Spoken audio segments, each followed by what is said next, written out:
Happy Friday, everybody. Ben and Woods, 97.3, the Fan. Great to be here with you this morning. Got a lot to talk about, a lot to break down. Let's get our heads right, as we say here on Ben and Woods, on Friday the 14th. Here in America's finest city, on the flagship of the San Diego Padres, the 7-7, 500 San Diego Padres. We'll talk about it. We will. We're going to get into all of it. My name is Stephen Woods. I go by Woodsy, Woods. Some people call me Woody. It's kind of odd. Some people call me A-hole. That's fine. I'm the co-host of this program. Paul Reindl is our executive producer and kind of a Swiss Army knife for this show.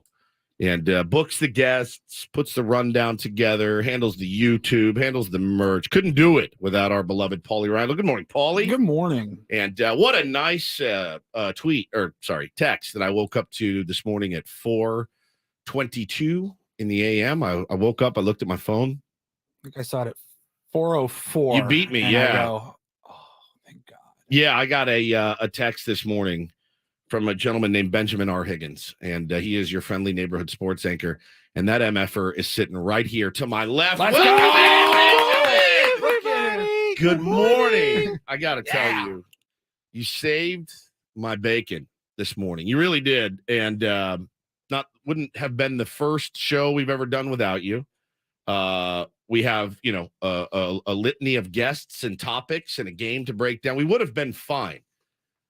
When the game ended last night, I was so pissed and I was so worked up. I couldn't sleep. And then my brain kicked in and I went, oh, dude, that's out. I should probably make some notes. But it was at what time of the game? I'm like, I should probably write some stuff down. I go, I'll just get up early and prep. I like to prep before the show anyway. That's my scene. And you had said at 12:15, he had texted me and Paulie and goes, they don't need me tomorrow.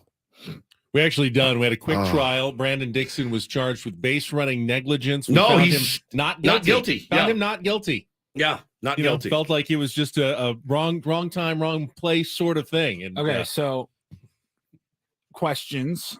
Let everybody know what happened. I don't really know.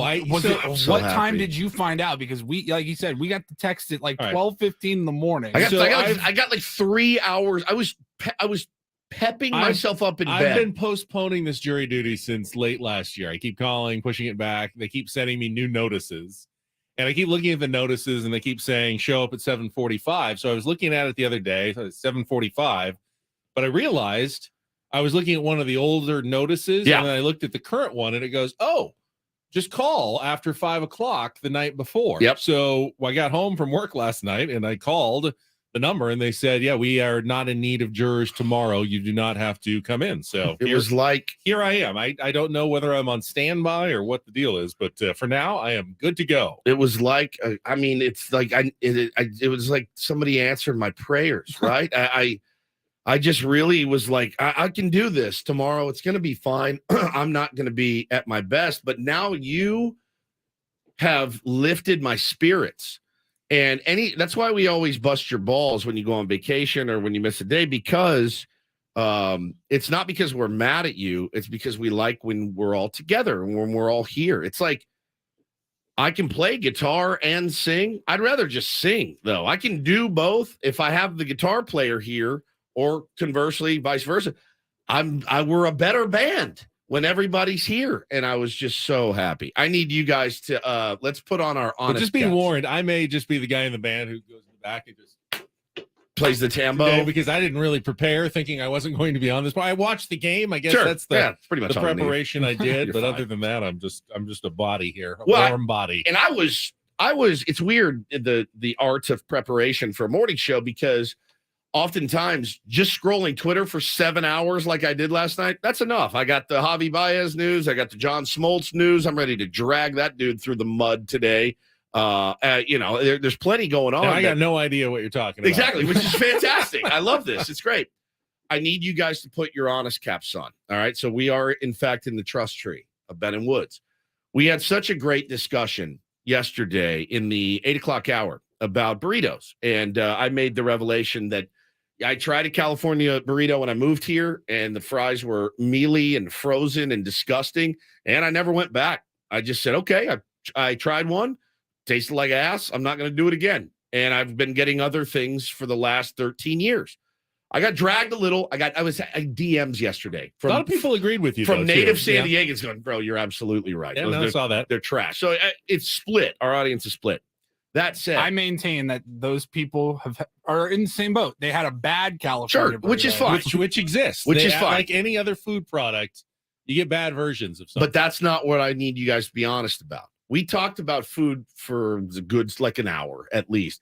People were sending us pictures of their burritos. Like, you bastards. I had to stop by the taco shop this morning. Like 5 people that had California burritos at the Padres game. Yes. It's like, hey, look at this. I'm like, I get it. I get it. The power of the spoken word, the power of advertising. I left this place yesterday. There was a light drizzle. No sun. I had a workout scheduled, and I said to myself, all right, bro, you're being tested. You need to get your ass to the gym. You need to not go to a taco shop. I did it. I went to a gym. Good and job. I busted it's probably the best workout I've had of the year. I worked out so I couldn't lift my arms. I can't lift my arms right now. They are hurting so bad. I did not go to a taco shop. How'd you guys immediately do? Or later? Well, I did okay because, as I told you, I had already loaded up on Wednesday night with a giant California burrito. Yes. So I'm good for a few days at least now. So you know how hard it was to leave here? I got the car. And again, if it's sunny and like warm out, I'm like, bro, I'm going to the gym. It was so, all I want to do was go home and be like, and eat a burrito nude. It's really unfair because we say a word and everyone just starts like craving, like donuts. Yeah, donuts. I just ruined 17 diets out there. Yeah. Right there. You're gonna go past the donut shop right now and you don't stop need and the get delicious donut. chocolate donut. Yeah, the warm, just perfectly frosted chocolate We donut. don't need that. You don't need that. Don't go get one if you're hearing this. So we can do broccoli talk in the morning. it's my favorite commercial. Welcome to broccoli. Oh, It's my Vegas. favorite Vegas commercial. It's so me and Bo, in Las by the way. Vegas, there's Only nothing but broccoli. Anyway. Daddy, I don't want to go to broccoli. I don't want to go to Of Vegas. course. Really? Raw, unseasoned broccoli with the stems. So good. All right. So my constitution was strong. I did it. Now, what did you guys do? I went home. You went home? Yeah. Yeah, I went home yesterday. No walked the burritos. dogs. Yeah, Okay. All right. I was okay. I had a decent day. Okay, good. Yeah. Because I mean, I'm trying very hard and it's extremely difficult very hard. to not indulge. And we said maybe next week we might go down to my spot over by San Diego State. Yes, I got to try that. We'll get you a California Okay, burrito. I'll try. We'll get you a second shot. I'm like, all right, well, if that's happening in the next week, I'm like, Okay, yeah, can't do it. no, can't do it, can't do it. Be I- strong, be strong. Especially going to the game tonight. Probably not going to eat great. That's what I did, Just- man. Rafa in the tweets says, I can't do this again today. I fell for it yesterday. I got a burrito. I fell for it. We're not trying to trick you. Cinnamon roll. You're a devil. You're a devil. Bacon. Man, it's good. I'm so glad you're here, Benny. We have a fun show planned. We got our buddy Dallas McLaughlin's coming in at 7. Many of you guys know Dallas. He's a stand-up comedian, storyteller, actor, director, writer, huge Padres You fan. usually only have him in when I'm not here because people don't know this. We despise each other and can't even be in the same room at the same time. Yeah, you guys hate So now each we other. got a problem. Like most people. Yeah. I mean, Yeah, for sure. Dallas is coming in. Our pal Craig Elston will join us at 7:35, and then we'll be joined by the CEO, Eric Grutner, very handsome gentleman, at 8 a.m. We will obviously talk a lot about the game that we saw last night. I will say I had T-ball practice last night with the Tin Caps, and such a cute picture of you huddled, your team huddled around you wearing their caps with the embroidered names on the back. The names on the back is brilliant. Really? Yeah. I mean, first of all, that's the kids can't lose the cap, essentially. They And know which one's theirs. They know which one's theirs. I have realized, though, something, and I realized it yesterday. I don't think that I have the temperament to be a T-ball coach. Really? You just realized that yesterday? It's been building. I probably could have told you that a long time ago, but you didn't ask. So. Are you kidding me? Mr. Patience over there. I don't think and I'll say this. I love You have the heart to be a T-ball coach. 100%. You have big giant heart. Huge heart. Temperament, patience, the other things required to deal with a gaggle of 5-year-olds. No, not really Stephen Woods. It's very, very difficult for me. Now, you may be thinking, oh, come on, man. They're just little kids. Let them have fun. Agreed. Yeah. 100% agreed. I don't care about the ability or lack thereof. I don't care about the results.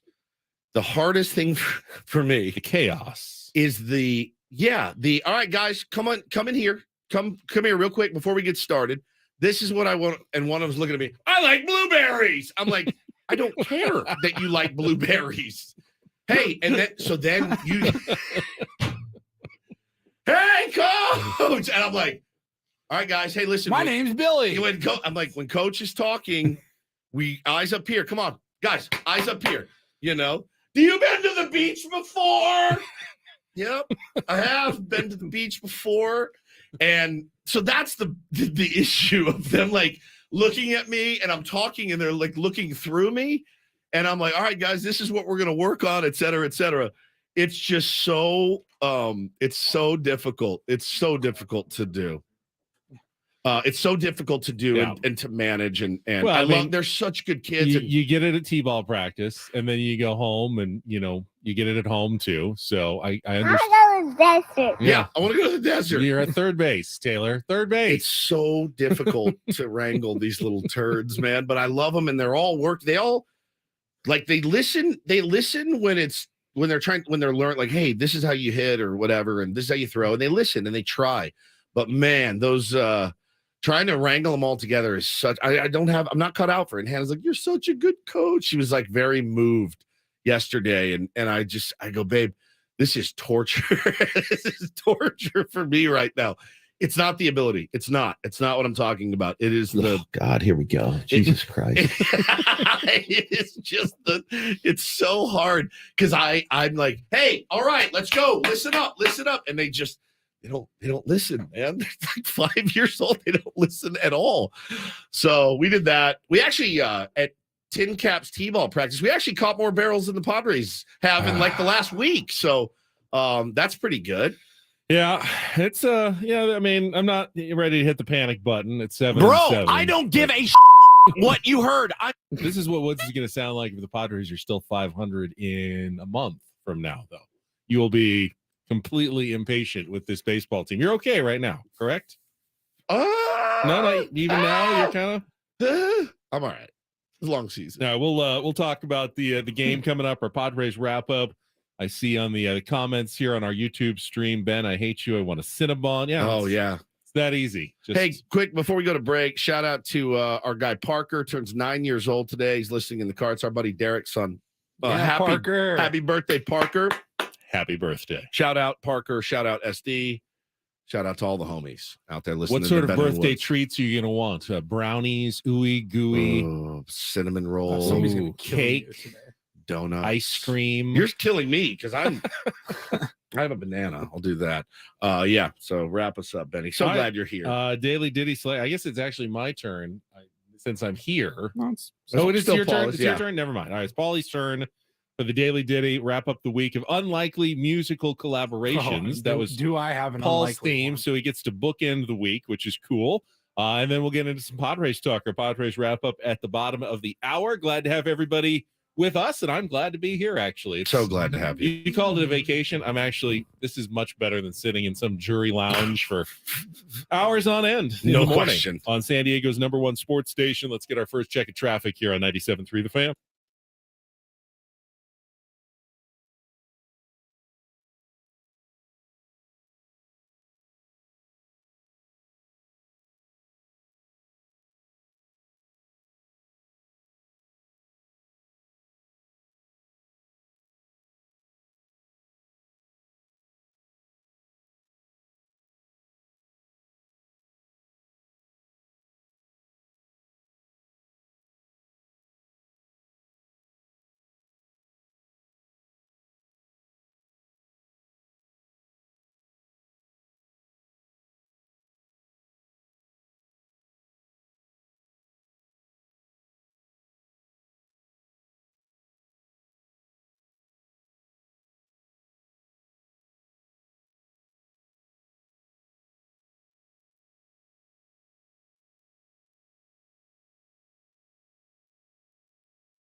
Just wait for it. Okay, that's what I'm waiting for because I know who it is. I've That's never heard this. Willie Nelson. That's Willie. Yeah. Here it comes.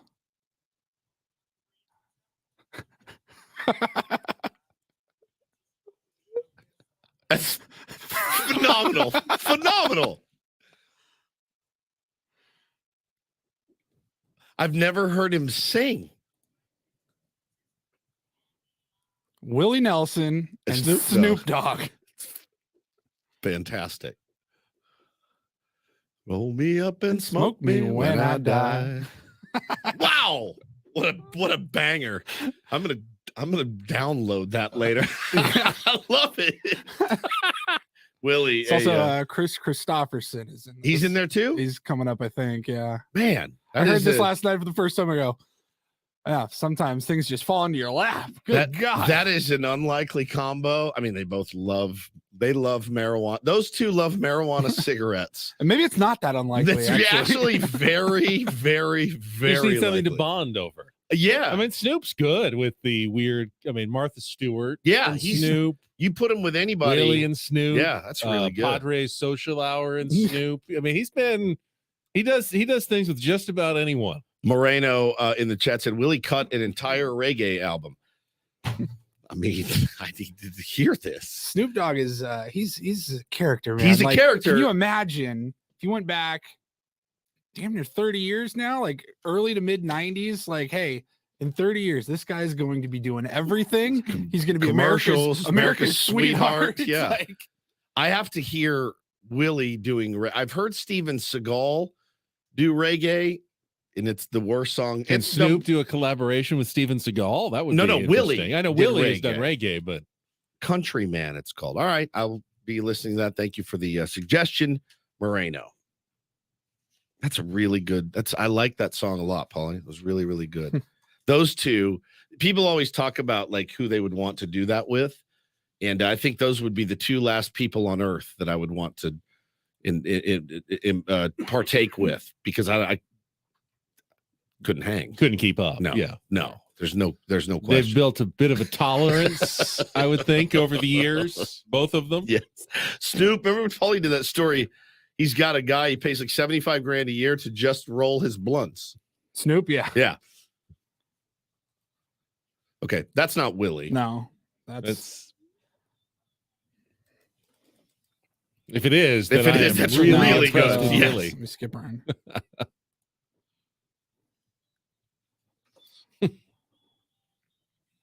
Well, it sounds like Willie Nelson's song with a reggae beat behind it. Yeah. So, all right, not bad, not bad, not bad at all. Learn a lot here on Ben and Woods this morning. So we all watched the game last night. Where should we start with that? Why don't we start that game? before the game? Because I actually went down to the yes. clubhouse before the game, which is something you do occasionally. I went down for television purposes to get some sound bites for the 6 o'clock news, and I thought, let's do a story on the stolen bases that are being allowed. Yes. The area that clearly the Padres are having trouble with. I think they went into last night's game second to last in the league. 3 more last night. And maybe last now in all of baseball in stolen bases allowed. I think it's 19 out of 20. So Yeah. somewhere around It was there. 16 out of 17 before last night, and now they stole 3, I believe. Yeah. There was a well, double the double steal, steal in the 10th and then inning. someone swiped one off Martinez. So, I talked to Ryan Weathers about it, the Yep. one guy who actually kind of can hold runners, and just kind of picked his brain on his philosophy. And he goes, I don't look at the runner at all. It's all peripheral vision. Never look at him once. And, maybe that can lull guys like Pete Alonso into a bit of a false sense of security. Yep. Like you don't feel like you're being watched at all, but you are. And he just occasionally will do that really good move where he goes over without ever looking at first base. So it's all peripherally done through Ryan Weathers. I talked to Joe Musgrove. He said, yeah, we got to get better. I mean, obviously it's early in the season and there's new rules. We're kind of dealing with the disengagements and trying to figure out some different things. But he was like, clearly, now he's not part of the problem yet. He's yet to pitch. So you can kind of comment a little more candidly. But he said, yeah, the team definitely needs to get better at that. And then you play the game and ends up, being an important factor there in the 10th inning. I don't know that the Brewers score in the top of the 10th inning without that stolen base by Christian Yelich, the front end of the double steal. I mean, Martinez didn't even look. earlier in the game. You just need to look over. Boy, we have no problem disengaging and throwing to second base, which is like the low percentage. I mean, we haven't even gotten close to picking a guy off at second this year. I don't understand where's the reticence to throw over to first base. They've only been doing it for 100 years in baseball. Like, I understand. I here's the problem. I understand that it counts as an engagement and all that. But man, guys are throwing over twice on Ha-Seong Kim. He's not stealing. Like, that's the other problem is everyone's running and we're not running. That's the other thing. Well, It's like, I know we've got guys that can swipe a bag. We are handing freebies away. So then I went over to Manny because he was talking and the whole big scrum of people was around him. And I went from the other perspective and I said, Manny, you got a stolen base already. Are you, with the bigger bases, the new rules, is that something you're thinking about, being more aggressive? Is it a little easier to steal? And he goes, is that like 4 questions? He did not do that to you. He totally did that to me. And he said, no, I mean, not really. It's just like 3 inches. I don't know why everyone's making a big deal of that. It doesn't seem like it's any shorter for me. I'm not making a big, deal about it. It's no different. But you look at against the Padres, it certainly feels like it's different. Yet for the Padres, they're stealing some bases, but they haven't ramped up their aggressiveness on the base paths, and it feels like an area where the Padres are being exploited. At the end, I said, "Man, we did the lifetime friendship extension, and you call me out for a bad question in front of all my peers here and embarrass me." He goes, "No, it's okay. It wasn't a bad question." Thanks a lot, man. I appreciate that. He's so funny like that, dude. He does that to AC a lot, and but I think if he just gave you a canned air, I think he does it to guys. He messes with guys that he likes. Last year, he's like, watch out for these clowns. Like, when we were there, I was like, bro, shut up. Like, people listen to you. Yeah, shut up. They don't know when you're serious.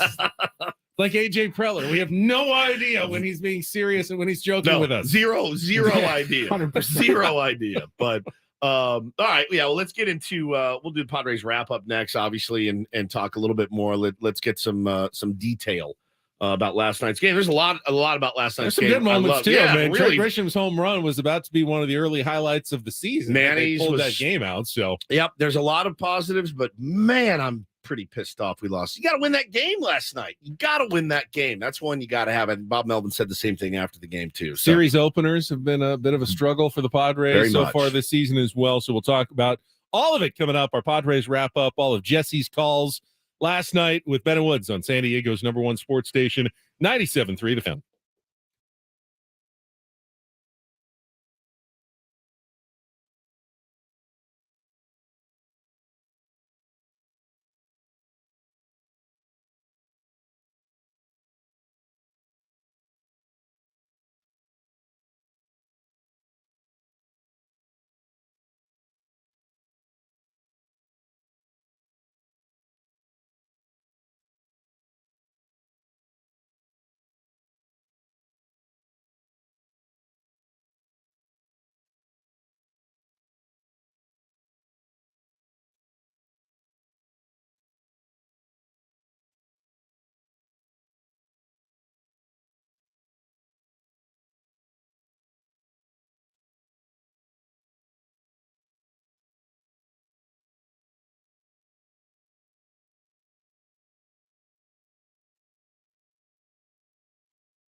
Had our first Padres broadcast shuffle of the season last night with Tony Gwynn Jr. filling in for Mud on television with Don Orsillo.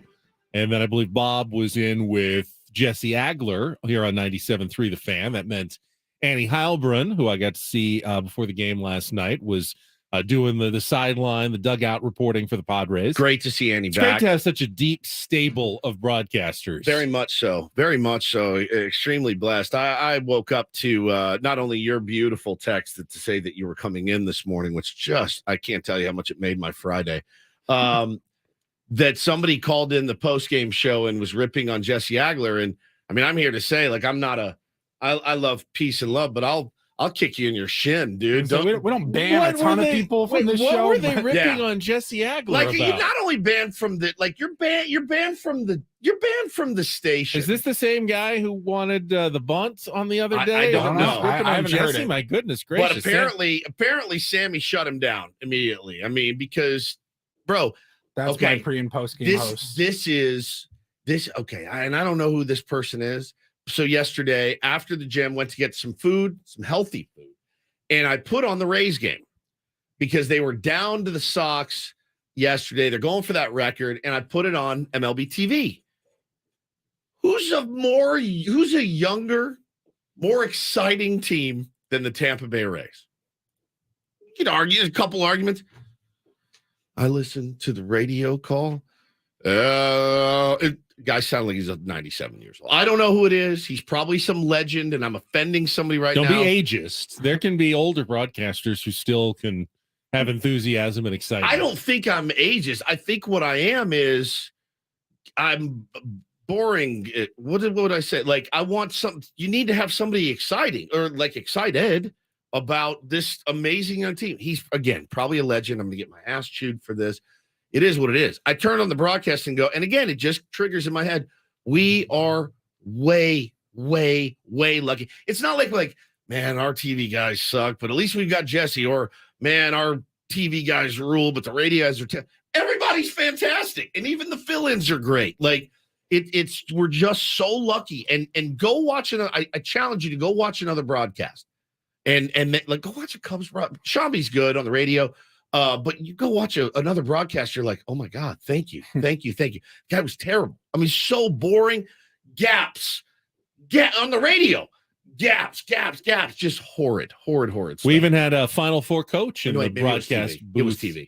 It was last TV. night. Dutcher was awesome Ryan in the Dutcher booth last making night. appearances on TV and radio as well. The Aztecs got to throw out the first pitch. He and Lamont Butler did the honors, but they had the whole team out there and Padres jerseys getting to be honored after their Final Four run. That was a good feeling. And then the game started and the Padres were kind of, playing from behind the whole way. Let's get to our Padres wrap up and all the highlights right after this check of traffic on 97.3 The Fan. From the Premier Cadillac of Carlsbad Traffic Center, part of the Premier Auto family, here's Kelly Danick. Traffic is sponsored by the all-new Premier Cadillac of Carlsbad. The reports of some furniture in the form of a dining room chair in a slow lane on southbound side of the 805 right before University. Fortunately, no other problems, but a lot of Caltrans projects going on in and around the county, guys. So please, let's keep those essential workers safe out there. Move over a lane if it's safe to do so. Just take it extra carefully as you pass them. Brought to you by Premier Cadillac of Carlsbad with brand new 2023 Cadillac XT4s and XT5s in stock now. Stop in or shop online at CadillacCarlsbad.com, a proud member of the Premier Carlsbad family of dealers. And Gilly Down at Ben & Woods, San Diego's #1 sports station, 97.3 The Fan. It's a shame if they lose. Did you miss any of the Padres game yesterday? Oh, it's been a great day today. Can't wait for more. Oh, God, here we go. Jesus Christ. Cancel the parade. That's why you play the games. It's the Padres wrap-up with Ben & Woods. Slam Diego? More like fail Diego. Presented by Hamul Casino. With thrilling slots and tables and all the best rewards, Hamul Casino has all the fun you're looking for. Hamul Casino, fun above all else. On 97.3 The Fan. I just felt the way that the roster is built, they would have to outscore their opponents to win. 0-1 to Rowdy Tellez. Martinez deals. Rowdy hits into the air deep down the right field line, hooking towards the pole, and it's going to go. A 2-run homer for Rowdy Tellez. his third of the season, just kind of on a line out towards the Petco porch. And the Brewers jump in front 2-0 in the first. Here's the payoff pitch to Manny. He swings, hits it in the air really well out to deep right field. Anderson is back at the wall. He will watch it. It will go. A home run for Manny Machado.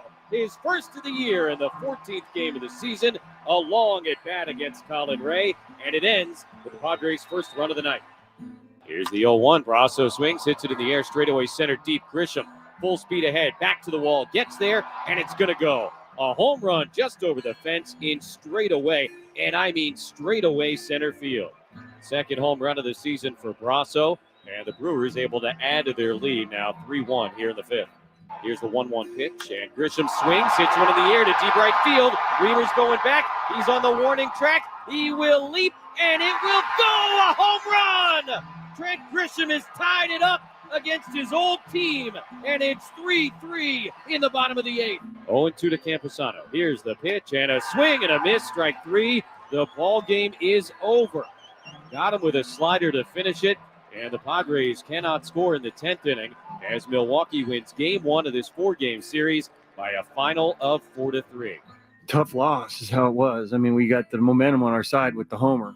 You know, we got Josh coming in the game and got the, middle of our order up, and, so we felt like we were in pretty good position, obviously it didn't work out that way. Sad. Makes me sad. It's a long baseball season, but that was definitely one of the tougher ones so far.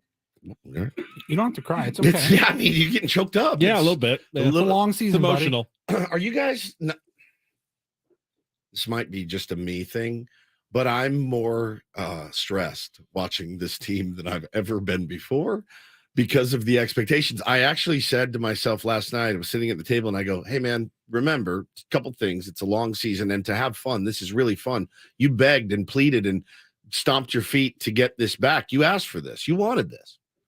You wanted it. And we'll be happy that there's another game tonight. Yeah, no question. That's the best part. And that's the good part. Let me start by saying I don't think it impacted the outcome of the game, but the home plate umpire, Mark Ripperger, was horrible. Dude. Absolutely atrocious. It was wild, too, because I typically am the one that's upset about umpires, and I don't know why I was, but I don't know why I wasn't verbalizing. My man over here, Benjamin, had his freaking chart out and was like, all right, there's four, there's six. I acknowledge, I'm realistic. I know umpires are going to miss a few calls around the zone during the game, and it really is unrealistic to hold them to perfection as a standard. So I don't. But so last night, I guess the fact that the first pitch Nick Martinez threw was a strike right at the knees that was called a ball. And it wasn't just, it wasn't just one of those that catches the edge of the zone.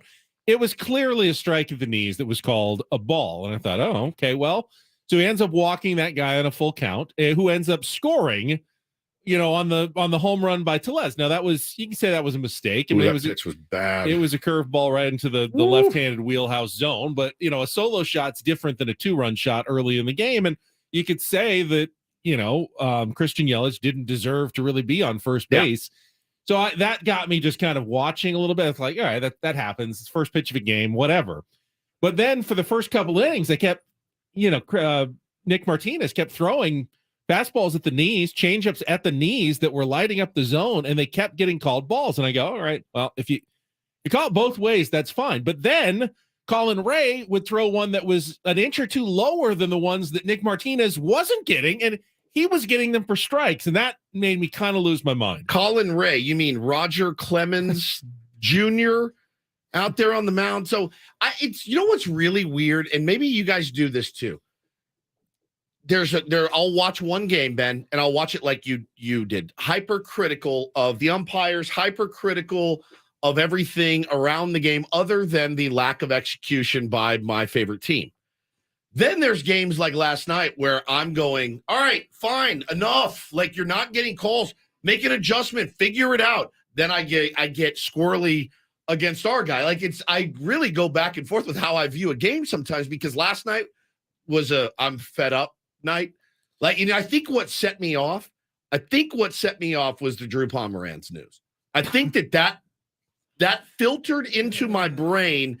I'm pissed. That has nothing to do with anything. I understand. Got pushed back a couple of days with a neck strain. Neck strain. Have you never heard of Icy Hot? It's very popular. Some guys rub it on their taint.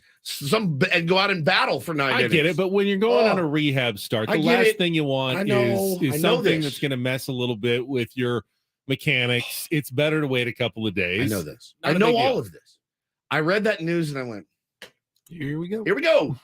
I watched the I saw more kind of grousing about the clock and the timeouts, and I just again tonight I'll go watch the game and screaming. I'll be there in person. I'll be screaming at the umpire for blowing a call. I watched games differently. I really do. I don't watch every game the same. The strike zone pissed me off. It did last night. but you know what really made me mad? Calling them like a full ball and a half in, below the out, plate. down. Low I was get in it. particular was But just brutal. The other thing is, the guy's throwing 93, man. Like, he's in the zone enough for you to hammer him. To Juan Soto, Jake Cronenworth, Manny Machado did hammer him early. Yeah, so the offense was more frustrating. Nick Martinez, he missed a couple of pitches, gave up home runs, but ultimately Nick was fine. He was fine. You take that from Nick innings, every 5 time. hits, 3 runs. That's a quality start. The walks are with brutal. the offense the Padres have against a pitcher like Colin Ray, who's called up from AAA for that game. That's what killed me. 6 innings, 3 runs. You feel okay. That's a 9-3 win on a day like that. 100%. That it's not the pitching that was the problem in the game last night. That's what really had me creased last night was the offense and the but then uncompetitive at bats. You going 5 innings without a knock. 5 innings, you get the couple knocks in the first, and you're like, yeah. You had Trent Grisham step up, Manny stepped up, Xander had 2 hits, Nelson Cruz had a hit. I mean, really, who we're looking at? I mean, Juan Soto didn't have a good game, 0 for 4 with 2 strikeouts. Jake Cronenworth, Xander Bogaerts is the only player right now on the team that's infallible from criticism. Agreed. He's reached every single game as a Padre. He has been more than doing his job. So no question. Maybe keep doing that for 11 years. Just get on base every single and game. I'm not saying other guys are completely terrible, but I'm just saying there's something with every player I think on the team that you can point out and be like, hey, we got to get this going. We got to change this. We got to do better at that. Xander's done everything right. I've moved past the need to watch But the Padres Odor hit. The Padres struck out 13 times last night, other than Devin Williams, who is a nasty reliever, dude. and he struck out the side there in the 9th inning. And that was huge for the Brewers there when the Padres had a chance to win the game. You shouldn't be striking out that much against the guys that they were facing. That's what got me, man. Umpires or not. It is weird, though, how I will be 2 different me's watching a game. You don't know what you're going to get. I don't even know how I'm going to be. I didn't tweet about somebody said he's been terrible. I go, yeah, he's having a bad night behind the dish. But again, it's not like what really makes me mad is when you watch a really good pitcher, when he's getting those calls, that infuriates me. When I'm like, bro, he's good enough. It's already hard enough to hit against this guy. Max Scherzer doesn't need a ball off the plate. Jacob deGrom doesn't need a ball off the plate. Colin Ray's getting a ball off the plate. So what? Make an adjustment. He just got called up. You guys can own this guy. That's what killed me. And so while I usually am pretty pissy about the umpires last night, I don't know why I decided to give them a pass. But after 2 weeks of the season, catch some barrels, fellas. Like, you're so good. You're so good.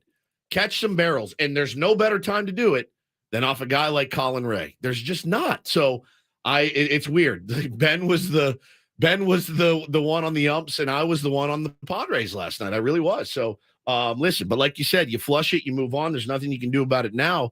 But I mean, Mark Sweeney was pretty tough on the Padres lineup on the postgame show. I saw that. Didn't like the approach, says everyone's swinging for the fences other than Xander Bogaerts. He said he doesn't like what he's seeing from this lineup right now. Yeah, it's a bit of a tough watch at times. I saw the consternation about Brandon Dixon late in the game, and guys, that's a pretty that one I can't really criticize Brandon Dixon for. No, and I think you credit Adames more than you criticize Dixon. The ball's hit behind you. Here's why. Yeah, I mean he followed what is baseball 101. Yeah. You're on second base, there's nobody out, and there's a ground ball to your left. Go. You take off immediately. He did. Yeah. It just did not hesitate. I would just say, did he not Do we assume he didn't know that the shortstop was shifted over? Possibly, because but- he didn't have to move. Even If he goes back, I think he gets tagged out. that's the thing. Because his secondary was so big, because you have to take a big secondary, he's out. That's the thing. I feel like even if he had gone back and he was he in had no made it man's land. no man's land. As soon as the ball was hit, we'd be criticizing Brandon Dixon if he didn't advance to third. Hey, that ball was hit behind you. What are you doing going back to second? That was a no-win situation right there. Truly one of Brandon those. Dixon. It's truly one of those weird things in baseball where you look at it and go, yeah, bro, there's nothing I could have done. And If baseball, those are rare. Baseball is like life, though. There are some times where there's no correct decision. There's no correct decision. You can't. We always assume, when we're breaking down these games, black and why white. did you pinch hit so and so? You have this other guy, and we all in our minds think the other guy would have didn't. The other guy might have struck out too. Yeah, And no doubt. There are a lot of no-win situations in baseball, and Brandon Dixon, unfortunately, got caught in one. Got in it. Now, if you want to criticize, Jake, was it at the plate who, for not pulling it more, not getting the runner over? That's not easy either. He hit a ground ball to the right of the runner at second base. Essentially, that was his job as well. Would it have been better had it been pulled over to the right side? Of course. It would have guaranteed the runner getting over.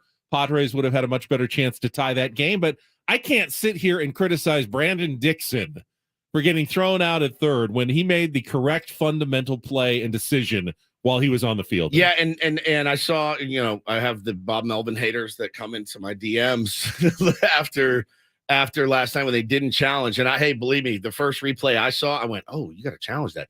Dixon did not come up going earmuffs, put it on.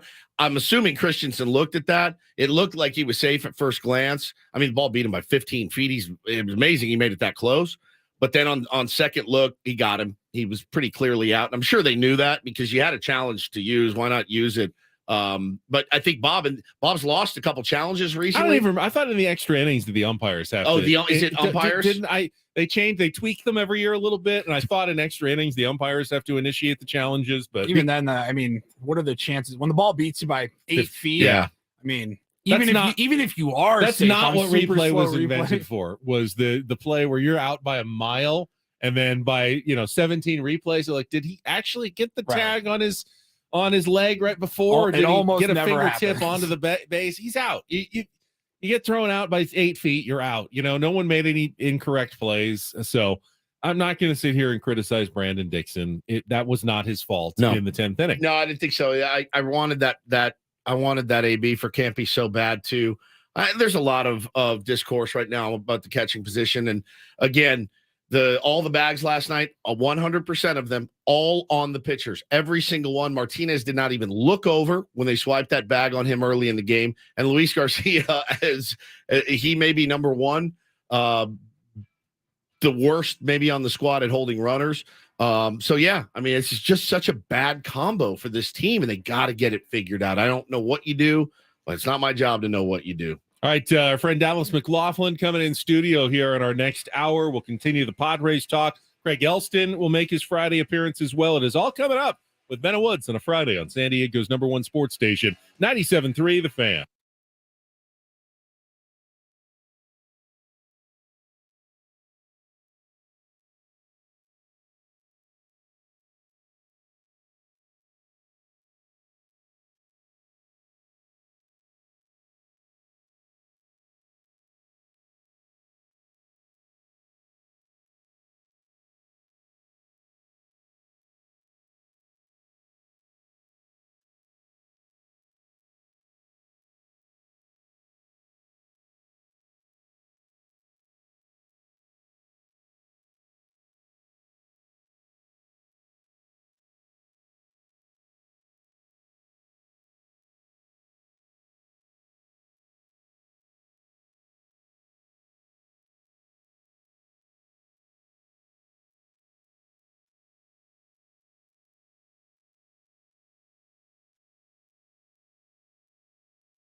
Hold on. Woods is coming with Dallas McLaughlin momentarily. Welcome back. Hour number 2.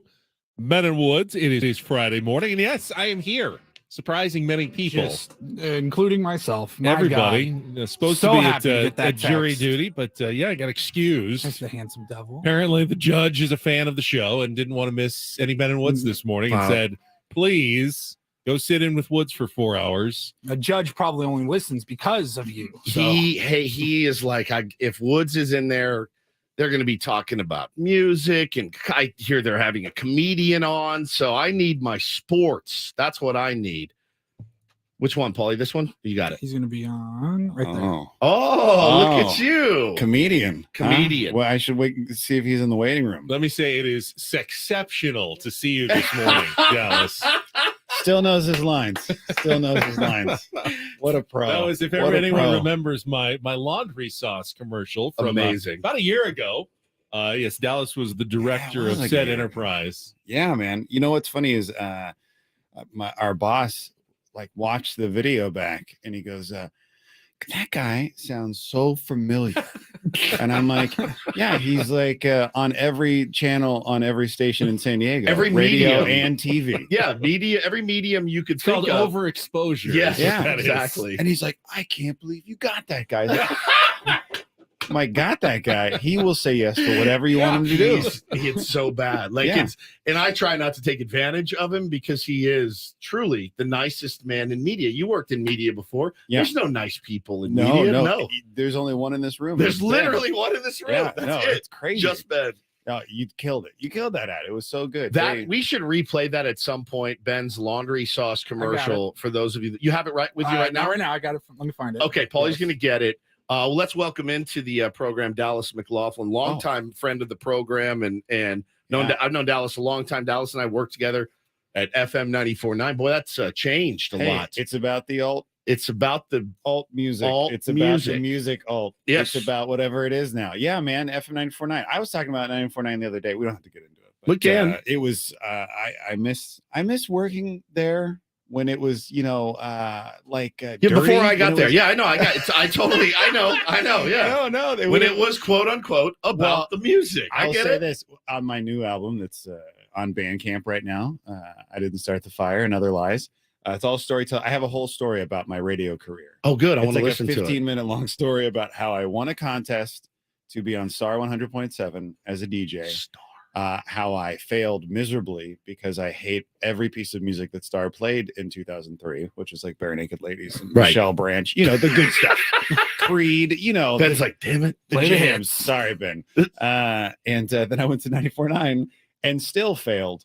And that was my fault, mainly because I hate Sublime. But it's tough. Yeah, there's tough. And now you're on a sports station and you hate baseball. So Yes. Well, who in San Diego doesn't right now? It's so weird. We were just talking about it on the way up because I want to talk Padres because I have a lot of thoughts. And I go, is this not the worst 7-7 start you've ever seen in your life? It feels like an 0-14 start. It really does. feels like. Yeah. I thought about Bull Durham, and he walks in and he goes, "What's our record, Larry? 8-16. How'd we ever win 8?" And I'm looking at the scene going, "How do we ever win 7?" I mean, it's nuts. I don't know what is wrong. I can't diagnose it. It just feels wrong. It does. Like, I can't remember a time in my life when the Padres had, like, this is a bold statement. And let me know when we've started. This is a bold statement, but I can't remember a time when we've had good pitching, but we have good pitching now. Like, you know what I mean? Yeah. Is that why we celebrate 1998 so much? Is because that was the last season we just had really good Really pitching good across pitching. the board? Yeah. Like, is that why they keep remembering it and showing us Sterling Hitchcock? Like, I don't understand why. I feel like I can't trust any pitcher, yet I really like all of our pitchers. Yeah. Does Isn't that that make any no? sense? It totally does. It totally does. I think what we're all really having a problem with is that we know the Padres have the better players. It's clear. You watched the game last night and compare the lineups. You know the Padres have better players than the Milwaukee Brewers. Not that the Brewers are bad. No, by they're any not. stretch They're of the first place imagination. team. Maybe you haven't heard about this guy, Papa Yas. Yeah. Bro, he was he's- nasty. And Devin Williams, obviously, like I I saw people mad at the Padres for how they looked against Devin Williams. I'm like, Devin Williams has been making people look like that for years. He's but he's unhittable. really every game that the Padres play, we're going to look at their lineup and go, Yeah, you should win this game. And Yeah. of course, they're not going to win every single game. So every loss is going to feel like a missed opportunity. Yes. Like they blew it somehow. Like, what are they doing wrong when it's still baseball? And oftentimes the club with the better lineup will be in a slump. They're just not swinging it that night, and they're going to lose a bunch of games. There'll be other stretches this season where they go 7-7. I promise you. Now they won't be as obvious, when they're 42-35 and then they're 49-42, and that 7-7 stretch will kind of pass. But when it's the first 14 games, it just goes and glares and goes, this isn't a 500 team. This can't be a 500 team. They're way too good for that. Well, here's the thing though, like we have like a good core of players, right? Like obviously we have some of the best players that's ever played the game in the last like decade, right? And Tatis is coming back in a couple weeks or a week, whatever. Yeah. Anyone hear how he's doing down at AAA? Murdering. It's not going well. It's not going well. Only 3 homers last night. I mean, that's missed opportunity. Yeah. What did they beat the other team like 35-4?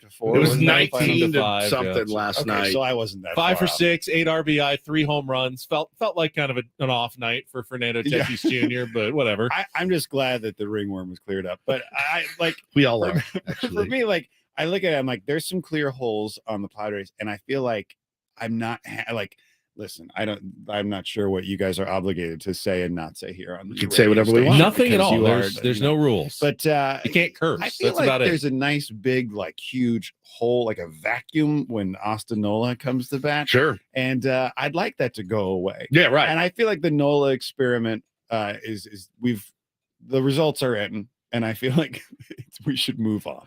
It's tough because he clearly has the trust and respect of the pitchers, right? Because there are guys that request him. Bob Melvin, who was a former catcher and a pretty good one, but I'll tell you, I was blown away when the lineup came out yesterday. I would have bet the mortgage that Campy was going to be behind the dish last night. And when that lineup come out, I went, oh no. Well, it like makes you think. You go, okay, is Campy like just making fun of all their wives or something? Like, what is happening in the clubhouse that makes them hate Campy so much? Because he's clearly starting to hit finally, which is great. Yep, we've all had a lot of hope, but it's like Nola just every time, and I feel like Nola has like Hosmer disease, where he runs into one at the right time every week. That'd be like great. Once a week, actually, that'd be great if he ran into one. And some people are like, oh, he's actually making Hosmer look like the all-star Hosmer once was. Austin Nola's slugging percentage is 100.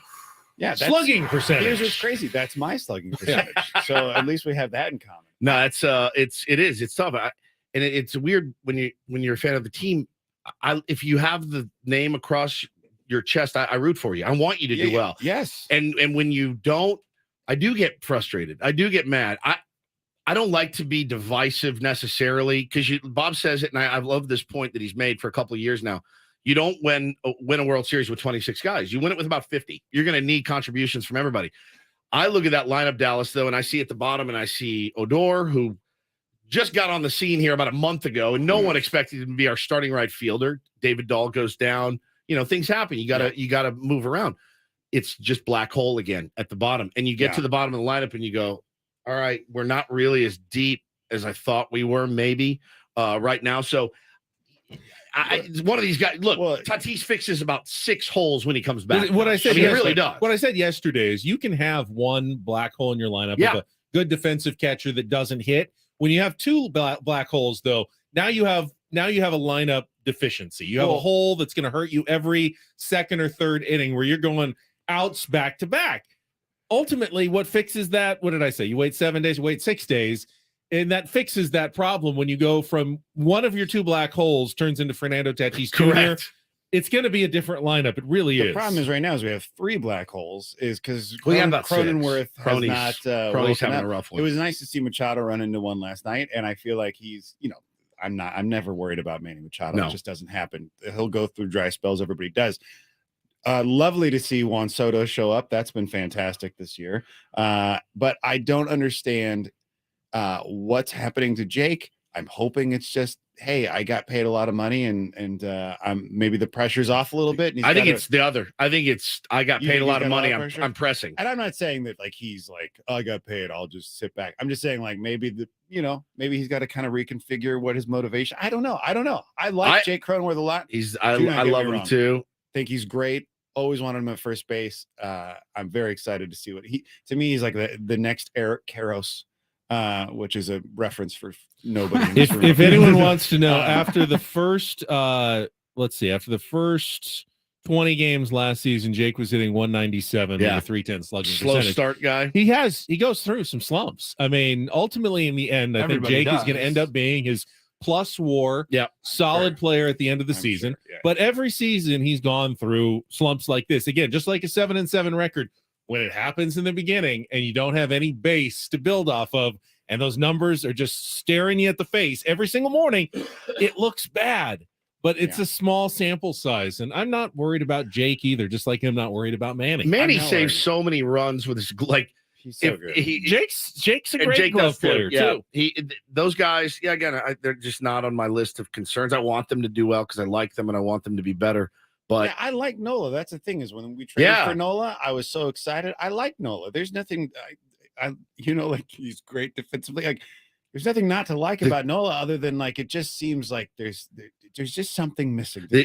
I'll go even further. All the way until June 3rd, Jake was hitting 206 with a 602 OPS. He did not have a good first 2 months of the season last year. You know what he ended up being? An all-star, the top 20 B-WAR player in baseball by the end of last season. And one of the biggest single hits in San Diego Padres history, one we will never forget. Man. I mean, off of a guy that had owned the San Diego Padres. It was one of the greatest moments ever. Were you at the game? Yeah, but I left. Oh, no. I was you were there? Well, you know why I left. I was there.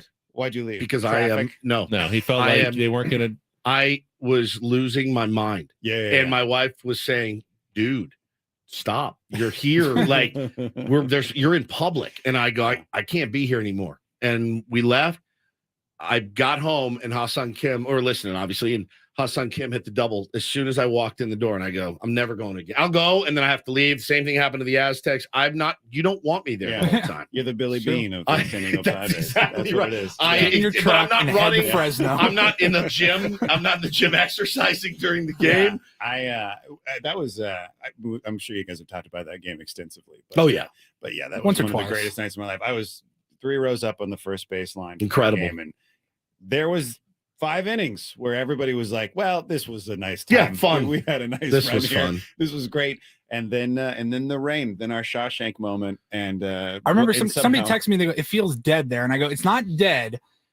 There's a buzz, and you can just feel that everybody, because like Musgrove, he kept us in the game, but we just couldn't get anything going that night. And I was like, it feels like everyone is ready to explode. But yeah, it's been quiet. But there was an electricity going through the stadium under the surface a little bit, right there. But sure enough, that 7th inning. I mean, listen, there's never been a more weird San Diego moment than the rain and Blink 182, all the small things, and an entire stadium just going singing to a song that me singing to a song that I hate. I hate that song. I hate it. That song to me is like when someone says, "Oh, San Diego, whales vagina." That's what that song is to me. You stay classy, Dallas. Yeah, it's the worst. It's like, are you kidding me right now? Stab yourself in the throat. And but I would, oh my God, full throat, arms in the air. Me and Travis just hugging each other. Everybody hugging for no reason. It was just the weirdest moment. And it was raining, which couldn't be less San Diego. I know. You may want to avoid Coachella then. Yes. They had a surprise announcement today with a Blink 182 reunion. I have a feeling you were going to avoid Coachella anyway, to be honest. No, I love Coachella, guys. I get out there really early. I take my 2-year-old. I paint stars all over her face. We drop some tabs. My 2-year-old loves house music. EDM. We go in the house. tent. It's just a good time out there in Coachella. We got Dallas McLaughlin in studio. We'll probably play a little Take on Woods later. Okay. But stay tuned for your chance to get into our contest. We still going to do Don't Do This? Yeah, let's when we come back. This. All right, Dallas is he has some pithy dialogue. You can weigh in on some of the bad things that happen in sports. And we had a really nice moment last night at the Padres game for Do This as well. We'll get to that coming up. It is Ben and Woods and Dallas and Paul at 7:15. We'll be back after a check of traffic here on 97.3 The Fan.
All guests on Ben and Woods, including Dallas McLaughlin and Craig Elston, who's coming up, appear on our Premier Chevrolet of Carlsbad fan hotline. Save money the right way with Premier Chevrolet of Carlsbad. Visit them today in the Carlsbad Auto Mall. Chevrolet, find new roads. All right, I'm going to start Don't Do This today with a story we were pursuing last night at Channel 10 and has been reported on now this morning in the San Diego Union Tribune. High school basketball star Mikey Williams, who we've been covering, I think, since he's been basically like 6th or 7th grade. Like 7 years this guy has been in the spotlight. He started at San Ysidro High School and went to North Carolina for a couple of years. He's back for his senior year. He is quite possibly like the most notable high school athlete in ever. Really? Yeah, really. I mean LeBron, other than like Bronny. the son of, like a famous person, like a self-made high school basketball star. And because of NIL and new deals and his social media presence, which is absolutely enormous. He's got Staggering. 3.8 million Instagram followers. Senior in high school. Has 320 million TikTok views. He has a multi-million-dollar endorsement empire, including a sneaker deal with Puma. He has he bought his own $1.2 million house last summer that he lives in down in the South Bay. I remember following him as a freshman. I saw some mixtape and I'm like, oh, this kid's sick. And then I'm like, oh, he's from down the street. He's What? committed to the University of Memphis next season, and his goal is to be an NBA star probably in 2 years. But we got word of an arrest down at his house. In fact, a 8-year-old by the name of Michael Anthony Williams was booked last night on 5 charges of assault with a firearm. We don't have any details on anything that actually happened, but $50,000 bond being held at San Diego Central Jail. So this is obviously a story going to be following very closely, not just in San Diego, but in basketball circles across the country. And with the social media following, this one's going to blow up huge today. But I don't want to say too much because we have no details on what happened. But, Yeah, just something to monitor yes, at this point. absolutely. Man, you hope he's all right. Like, that's bad. I mean, that's bad. I guess I hope he's all right, depending on the details. Yeah, of what somebody he did. else. Yeah, I mean, that's what I mean. Maybe I hope somebody like else. somebody is all else right. is okay. He had, That he is had gnarly. 77 points in one game as a freshman at San Ysidro High School. I mean, I did that too, but Who In my among us backyard. hasn't? Yeah,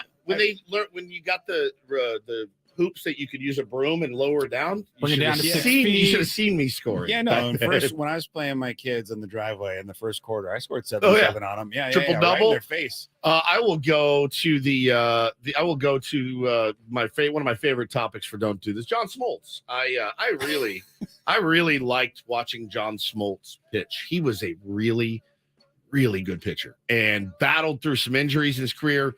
Reinvented himself as a closer late in his career. Did it all, man. He absolutely did it all, and I couldn't respect John Smoltz, the baseball player, more than I do. John Smoltz, the announcer, is almost unbearable. He really is. And you listen to him, and he gets the biggest games, and he calls the biggest games, and you listen to him, and it's one of the biggest problems in baseball. We've beaten this thing to death. Is you're trying to grow the game, and you have announcers that literally hate the game of baseball as it's played today. But he understands the game at a fundamental level that I think most of us don't. That's true. Paulie, that's your cue right there. I just felt the way that the Team USA roster is built, they would have to outscore their opponents to win. Yeah, I mean, here's the thing. He's not wrong. He's not wrong about that. No, he's absolutely right. nothing wrong with There's that. nothing wrong with that. You're angry with accurate. The way Woods' Commentary. T-ball team is also constructed, I feel like they're going to have to outscore their opponents. Yeah, they're to not win. good at defense at all. But John Smoltz was on the Towing the Slab podcast yesterday, and it's been a thing. People are like, bro, John, like, we're listening to you. Why do you hate baseball so much? And so they asked him about it, David Cohn, and they asked him, they said, what's your response? His quote was, well, they don't know what they're talking about. There's a reason I don't have any Twitter, because it's a waste of time. Those people that claim they have a lot of answers or know things, they never played the game. Everything was okay until you got to that last part of they never played the game. Yeah.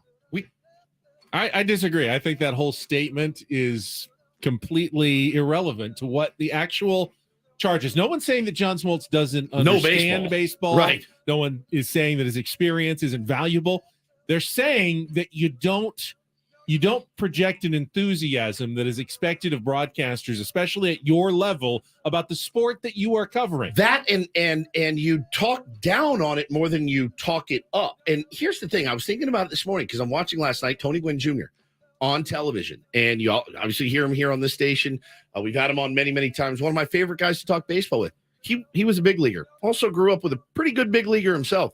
You know what Tony Gwynn Jr. has never said? Talking about Chris Gwynn? Yeah, Chris Gwynn. You know what he has never said? Well, you guys don't get it. You never played the game. He never says it. Tony, you have to evolve. Baseball is evolving like crazy, and you're either with it or you're not. John Smoltz, so what you're now saying then, John, is you have to have played the game to understand it. So I think about football.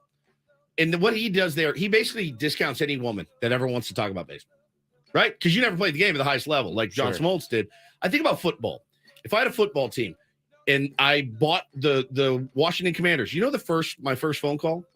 It's to Amy Trask, who never put a helmet on, who never put shoulder pads on, as far as I know, never went out on the field and played at the highest level. She's running my entire organization before any other call, right? I mean, think about what Mina Kimes does in the NFL. Never played football. Think about John Clayton. You think John Clayton, rest his soul, ever suited up for an NFL game? He was a linebacker growing up in Seattle. He was fearsome. He was known for really his heavy hits. Rest in peace, John Clayton. You couldn't find a guy that knows more about football than John Clayton. I hate this argument that the there are certain things that non-players that we won't understand. Don't get. Some clubhouse dynamics, some things behind the scenes. If I was to buy a football team, first person I'm calling is probably John Smoltz. To run it. I mean, listen, he knows what he's talking about. He played the game. He knows that if he scores points, you win. If you score more touchdowns, then you're going to win. And a guy that knows that, I want that guy on my team. That's true. He's not. You know what? You're right. He's not wrong about that. I will say this on my new album that's available on Bandcamp right now. I tell a story though about sports media, and that is an actual quote that I put in the story of all those beautiful, knowledgeable, wonderful announcers who are like, all they got to do is score more runs. Oh, really? Really? How about the old, they really need to get off to a fast start. A hot start. Get off to the hot start. The defenses have to play well, and the offense. Okay. All right. Great. Thank you for coming by. That was really nice.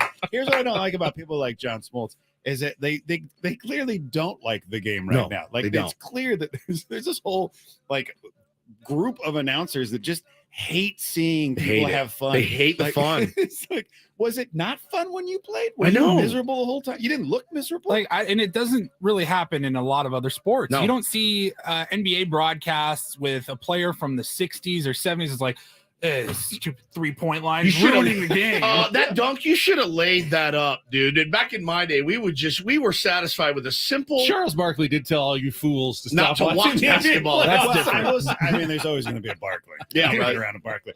But there are you watch NBA guys and they're like, well, they're missing out on a part of the game, like the going down low. Like I get that kind of commentary where it's like, hey, if you were just go down low, you could score. Like, I get that understanding of the game. The game has changed, and they acknowledge it, but it's not like a whole back in my day. But it's different. Sort of feeling. Like we're like, this isn't the real basketball. This is. I just think about the WBC, and Arozarena makes this great catch, and he doesn't do anything. He just stands there. He doesn't do a flip. He didn't do anything in a really aggressive way, though. A very selfish way that he did nothing. Right. He just stood there, and Smoltz goes, and now he's going to grandstand. And I go, John, you're done, dude. You love golf. Yeah. You're rich. Go play golf. You don't want to do this. This isn't for you anymore. I watched that Arozarena. It doesn't matter. I watched that guy's catch Randy. I watched Randy's catch a million times over and over again. I'm like, that's so rad. It was unreal. I watched the bat flips. Remember when Batista did that bat flip, and I thought they were going to cancel baseball. They for the rest of the year. They were going to blow baseball up. Yeah, nobody knew what to do. Let them play and have fun. Fernando Tatis stagger stepped around 33 times last night. I guarantee there are people across the country who lost their mind. People hate it. Their mind. He did that. John needs to just go play golf, bro. Come on. Finally, a little do this. DD mega do. And Mikey Williams. How about Matt Williams for do this? Yeah. Padres third base coach. Less than 2 weeks after his surgery to remove a cancerous growth near his colon, was back with the team yesterday. He's going to sit with the dugout. He's not going to coach third yet, but he's hoping to return in another month or so and get back out there. But he's with the team. He's hoping to travel and for the next road trip as well. And everything seemed to go Toughest- really well with the surgery. That's great to see Matt Williams Is back. he the toughest man? And he had his hip replaced right before the season last year. This year, he's like, colon cancer, and I got to get this thing cut out. Matt Williams, He's so tough. Matt Williams, when the last couple of years when he was playing professionally, I literally thought he might have been the singer of a punk band, like a hardcore punk band. Straight He just edge. looks gnarly. Gnarly. Like, he just Yes. looks like he's about to boot kick somebody. He looks terrifying. Yeah, like man. you avoid him in the clinic. Oh Yeah, I God! like if you Matt boot Williams. one, I do too. I mean, Talk he's- about 1994. That's anytime I think about Matt Williams, it's always 1994. He- He could have broke the home run record, got it taken away from him. he could Yeah, we play. always talk about Tony Gwynn's pursuit of 400, but Matt Williams was He was on having target. an equally And- impressive season. I have a quick don't do this. Can I Yeah, jump in please. and Throw don't in. do this? If you're working at Starbucks in the morning, okay, early in the morning, Right. say like somebody's driving down to be on the radio. Just say that scenario's happening, right? And it's like 5:30 in the morning and they order some food, right? And it's oatmeal. So if you're gonna have oatmeal, that's not like a handheld situation. Right. You need something to eat that oatmeal with, and usually it's a spoon. So if you're working at Starbucks and they pre-order and they get in there and you give them the bag, hypothetically, and it's early, they got to be there on time. Yeah, They of can't have course. time to walk around Starbucks and maybe clean up for you a little bit.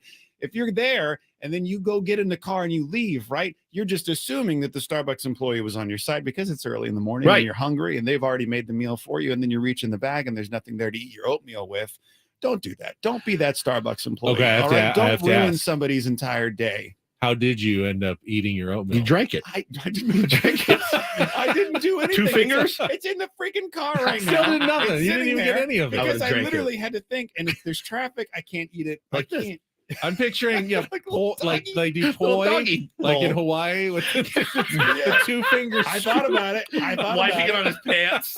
Literally, I'm sitting there with it in my head, going, "In India, they do it. They do do it. with their fingers. Why can't I'm not better than them?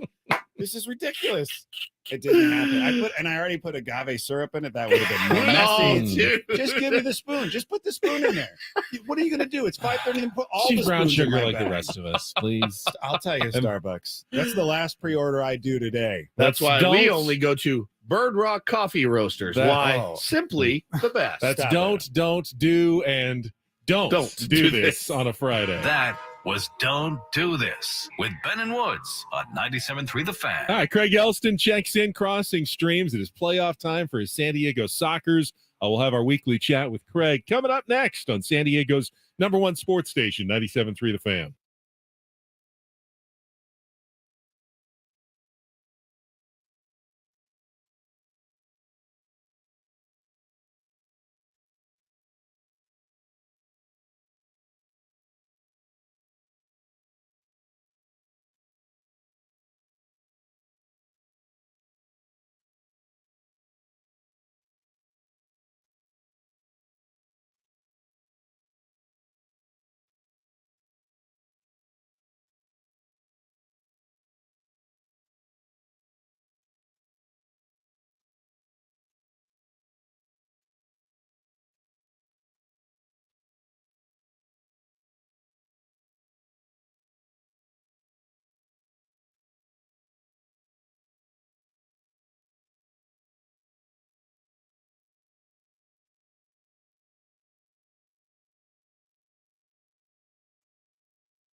Well, listen to 97.3 The Fan on the go. Download the Odyssey app. Listen to us no matter where you are. Walking the dog, out for a jog, on a long road trip. Listen to 97.3 The Fan all over the place with the Odyssey app. Plus, you can enter contests, get exclusive app-only content from us. Plus, follow your favorite shows for app-exclusive alerts. Download the Odyssey app today and search 97.3 The Fan. We have a full house this morning. Ben Higgins, Stephen Woods, Paul Reindl, Dallas McLaughlin, and joining us after our check of traffic, it'll be Crossing Streams with Craig Elston next year on The Fan.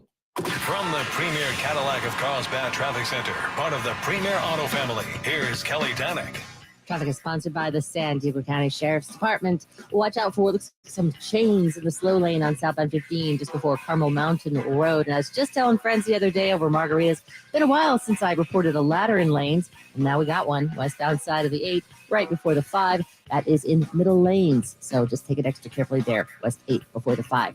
The San Diego County Sheriff's Department is working hard to keep San Diego safe and is now hiring. The Sheriff's Department offers rewarding careers with growth and has an opportunity for anyone with integrity that wants to make a difference. Go to joinsdsheriff.net to learn more. That's joinsdsheriff.net. I'm Kelly Danek with Ben and Woods, San Diego's #1 sports station, 97.3 The Fan.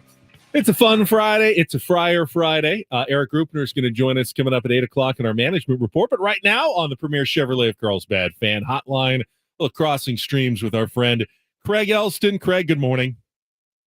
Good morning. How are you guys? Good, buddy. How you doing? Doing outstanding. Thank you. Always good to be back with you. Getting ready for a second round playoff series, Western Conference Finals for the Sockers next week. It's Tuesday on the road, right? And then next Friday back at home against the Savage. Yeah, this is the series, honestly, since day one of training camp that we all anticipated was going to happen. These are the two best teams in the league. They happen to be in the same conference. So instead of this being the championship final, it's what I called on the air, Ben, the shadow finals. You know, this is kind of like back when we were kids and the Niners and Cowboys would meet in the NFC championship game. And you always knew that was the real Super Bowl because the Bills were waiting to lose, a minute later down the road. So we're really excited about this one. Chihuahua's an extremely tough team. They had the second best record in the league. They are very, very hard to play at home. So Tuesday, as you mentioned, next week at Fair Play, we've got a big watch party going down in North Park, as well as an English language broadcast for the game from Mexico. And then win or lose, we're back on Friday, the 21st, a week from today. That's for match 2. And if needed, the knockout game to follow. Remember, we're a best of 3, but it's 2 full games, and then you play a 15-minute game after game 2 if needed. So we're really excited. Last year, we needed it. Last year, we lost in Chihuahua, came back, had to win twice at home. It was the most dramatic night of the year. So get your tickets, sdsoccers.com. Jump on board. This is going to be a fun week next week. That's how they could do the wild card series in baseball. You know, they always say best of 3. You got those teams waiting around. 2 days, you got one, you get the next day, and if they split the first 2, you play a 3-inning game right after the second game to decide the series. How about that? That's what they do with the Sockers here. So, Craig, what were your thoughts on this 7-7 start? Is it overreaction time? Is everything fine? And we're just waiting for Fernando Tatis Jr. to get back? Is it somewhere in between in your mind? I think on the most basic level, nothing has happened that has surprised me at all. I thought the team would start somewhere between 8-12 and 10-10. I think I said that on this show as well as Padres Hot Tub. There are leaks at the bottom of this roster right now. There are some players who won't be Padres, pretty soon that are contributing a little bit too much to games right now. So I am deeply unconcerned. I think, Tatis is coming like a storm on the horizon. You see it building up and you know that it's going to pour. And I think you add him to the top of this lineup and you get to that situation where pitchers are at the 6th spot in your lineup, but they're going, oh man, if I let one guy on and then another guy, I'm going to have to face Tatis. And he's going to be like that guy that's kind of the marker in the lineup. And then Soto follows and Machado follows and Bogaerts follows. It's going to be fine. There's a couple things that I think are adjustments that are being made. Luis Camposano obviously needs to get a better shot at the starting job. And Rougned Odor should not be on this team, but he never should have been on this team.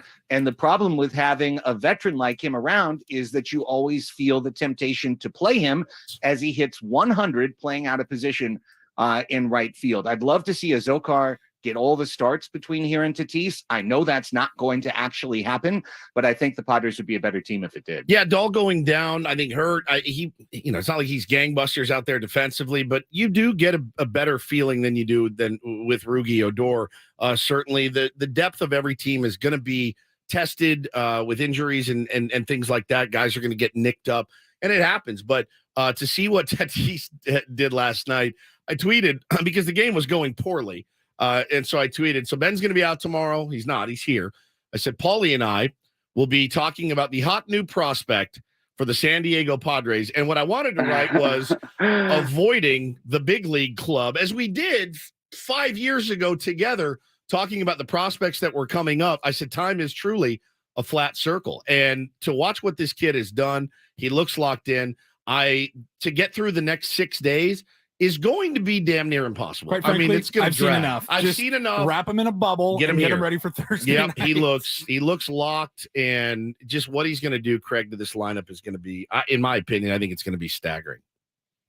Yeah, and the Tatis Revenge Tour is something that I think a lot of people who are Padres fans kind of dreamed on, but also we've had a year and a half of him not playing.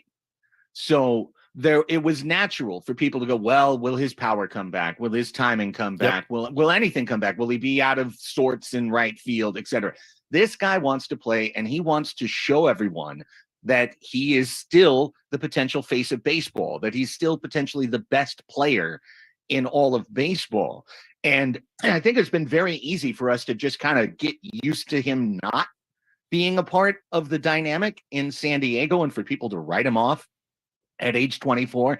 I won't do anything of the sort. I think I said for 2 years, he's the biggest variable in the history of baseball, essentially, in terms of if he comes back and does what he's done before, what it means for the team. So don't discount the psychological effect as well, gentlemen. Yeah, I think that's a good point. Lift. I think it's a good point, Craig. Before, Fernando Tatis Jr. was the friendly superstar who would kill your team, but he did it with a smile, and no one ever really seemed to mind. Even the opposing fans loved him when he came.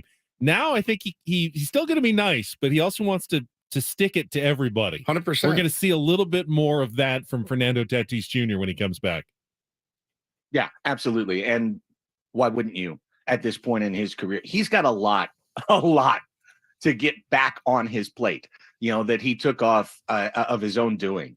And I think we're going to see a lot of it this summer. I'm almost for him, like, do you really have to get 5 hits and 3 home runs in a game? Because we're definitely expecting him to homer on April 20th. I mean, I think we all were, but now it's like, dude, you better. I kind of feel like it's it's Kramer promising 2 home runs for Paul O'Neill. It's completely unfair, and yet he'll probably do it anyway. And that's what makes him him. Craig, Crossing Streams, he gives us a recommendation each week, something streaming that we should be watching. Usually it's pretty good. Yeah. Where are we going today? He's been on fire.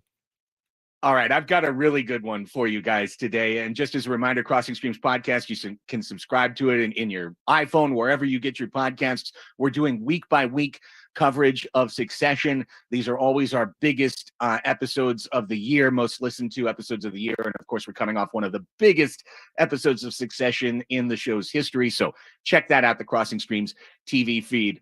All right, I'm a huge Donald Glover fan. Atlanta, at one point, I still think the season 2 of Atlanta is one of maybe the best shows of the last 10 years. And Donald Glover, a year ago, signed a multi-year, multi-project deal with Amazon. You went, okay, what's going to come out of this? The first thing that's come out of it is a show called Swarm that is available on Amazon, 7 episodes. All the episodes are available for you to watch now. I'm on episode 4 of this show, and it's something that, when it popped up, I'm like, oh, wow, Donald Glover is an executive producer on this. He directs episode 1. I really need to watch it, but he didn't star in it, and it's been super busy. So it took me a few weeks to get there. 2 weeks. It took me 2 weeks to get there. I love Swarm. It is crazy. This is one of the most crazy, wild, Atlanta-esque shows, commenting on modern fandom, on obsession. It's deeply surreal and it's quite enjoyable. Dominique Fishback is the star of this show. You have seen her in many things before, including The Deuce. She is absolutely outstanding. She's one of the best working actors right now. She is the lead of this show. She plays Dre. Dre is a young, disillusioned woman growing up in Houston who is an absolute over-the-top fan of a fictional artist named Nyjah, who is essentially Beyonce. Like, everything on the show, it's kind of a one-to-one map to Beyonce, including how, Beyonce has the Beehive, and if you say anything about her, those folks online will get you. Well, like Nyjah has the Swarm. Yeah. That if you say anything about her, the Swarm will get you, and Dre runs the Swarm Twitter account.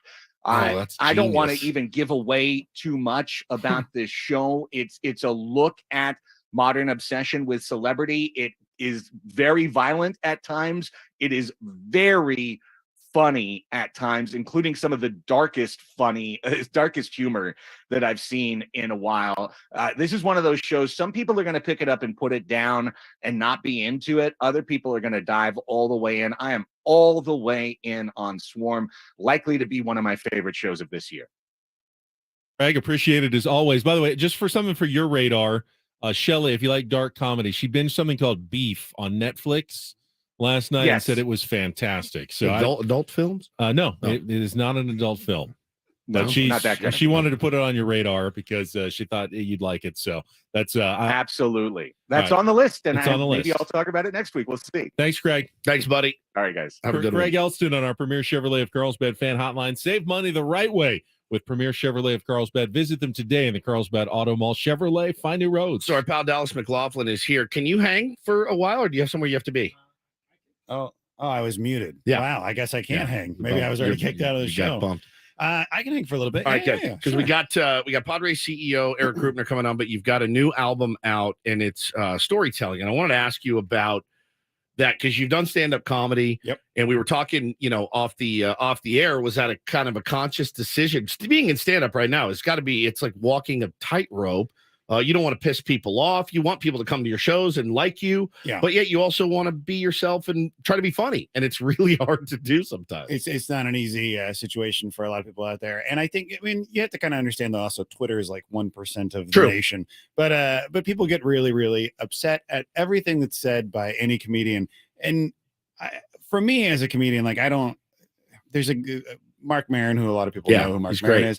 Mark Maron always kind of makes the reference that it's like, if you have to hit the low-hanging fruit, then where's the fun in that? That's true. And I feel like that is kind of what's happening. There's just a lot of people who are like, well, I'm just going to say this to be controversial and get the views and get the likes. Same thing in our business. And, I mean, nothing's different. It's the same thing. But it's like that kind of mentality that was around for a long time has now creeped into comedy. And comedy has now become less about the club experience or the show experience and about like, what can this be on a greater and grander scale? Right. And because of that, it's like people are just saying random stuff and the quality of comedy is getting better. Or getting worse. So it's like you have these great legends of the like the medium that are just like falling off a cliff because they can't wait to just cause controversy rather than just go, wow, that was one of the best specials I've seen. Well, storytelling is certainly an art. As somebody that loves music to my very core and soul, the great storytellers are really the ones that have always connected with me. And your first album, your first storytelling album that you put out last year, last year, a year ago, yeah. Listen to the entire thing. What was the name of that one again? Rough Drafts. Rough Drafts. It's really, really good. Talking about stuff from your youth, talking about your grandfather. That was extremely moving and good. So it's all of it. You get everything. You get the laughs. You get the touching stuff. I'm excited to hear this new one. It's out today on Bandcamp. It's on Bandcamp right now. You can go to Bandcamp, Dallas McLaughlin on Bandcamp. It's called I Didn't Start the Fire and Other Lies. It's all about jobs that I've had. And here's the thing that's different.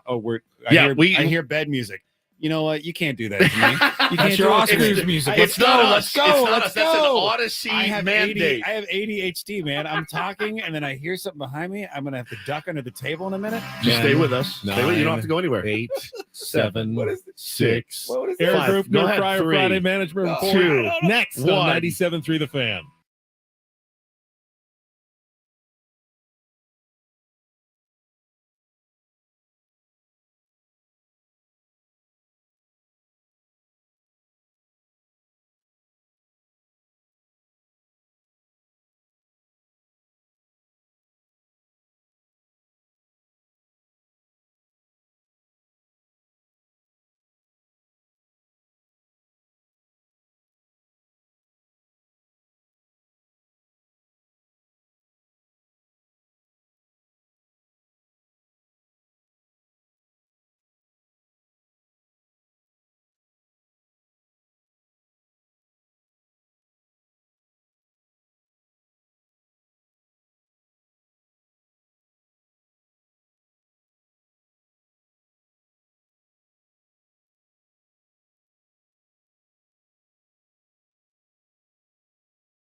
All right, my friends, we are halfway home on a beautiful San Diego morning. Look at that. It finally looks like what we're accustomed to. Can I say something real quick? Sure. Because you said tier 1 in that little opening there. Yeah. I just bought another 4-pack of tier 1.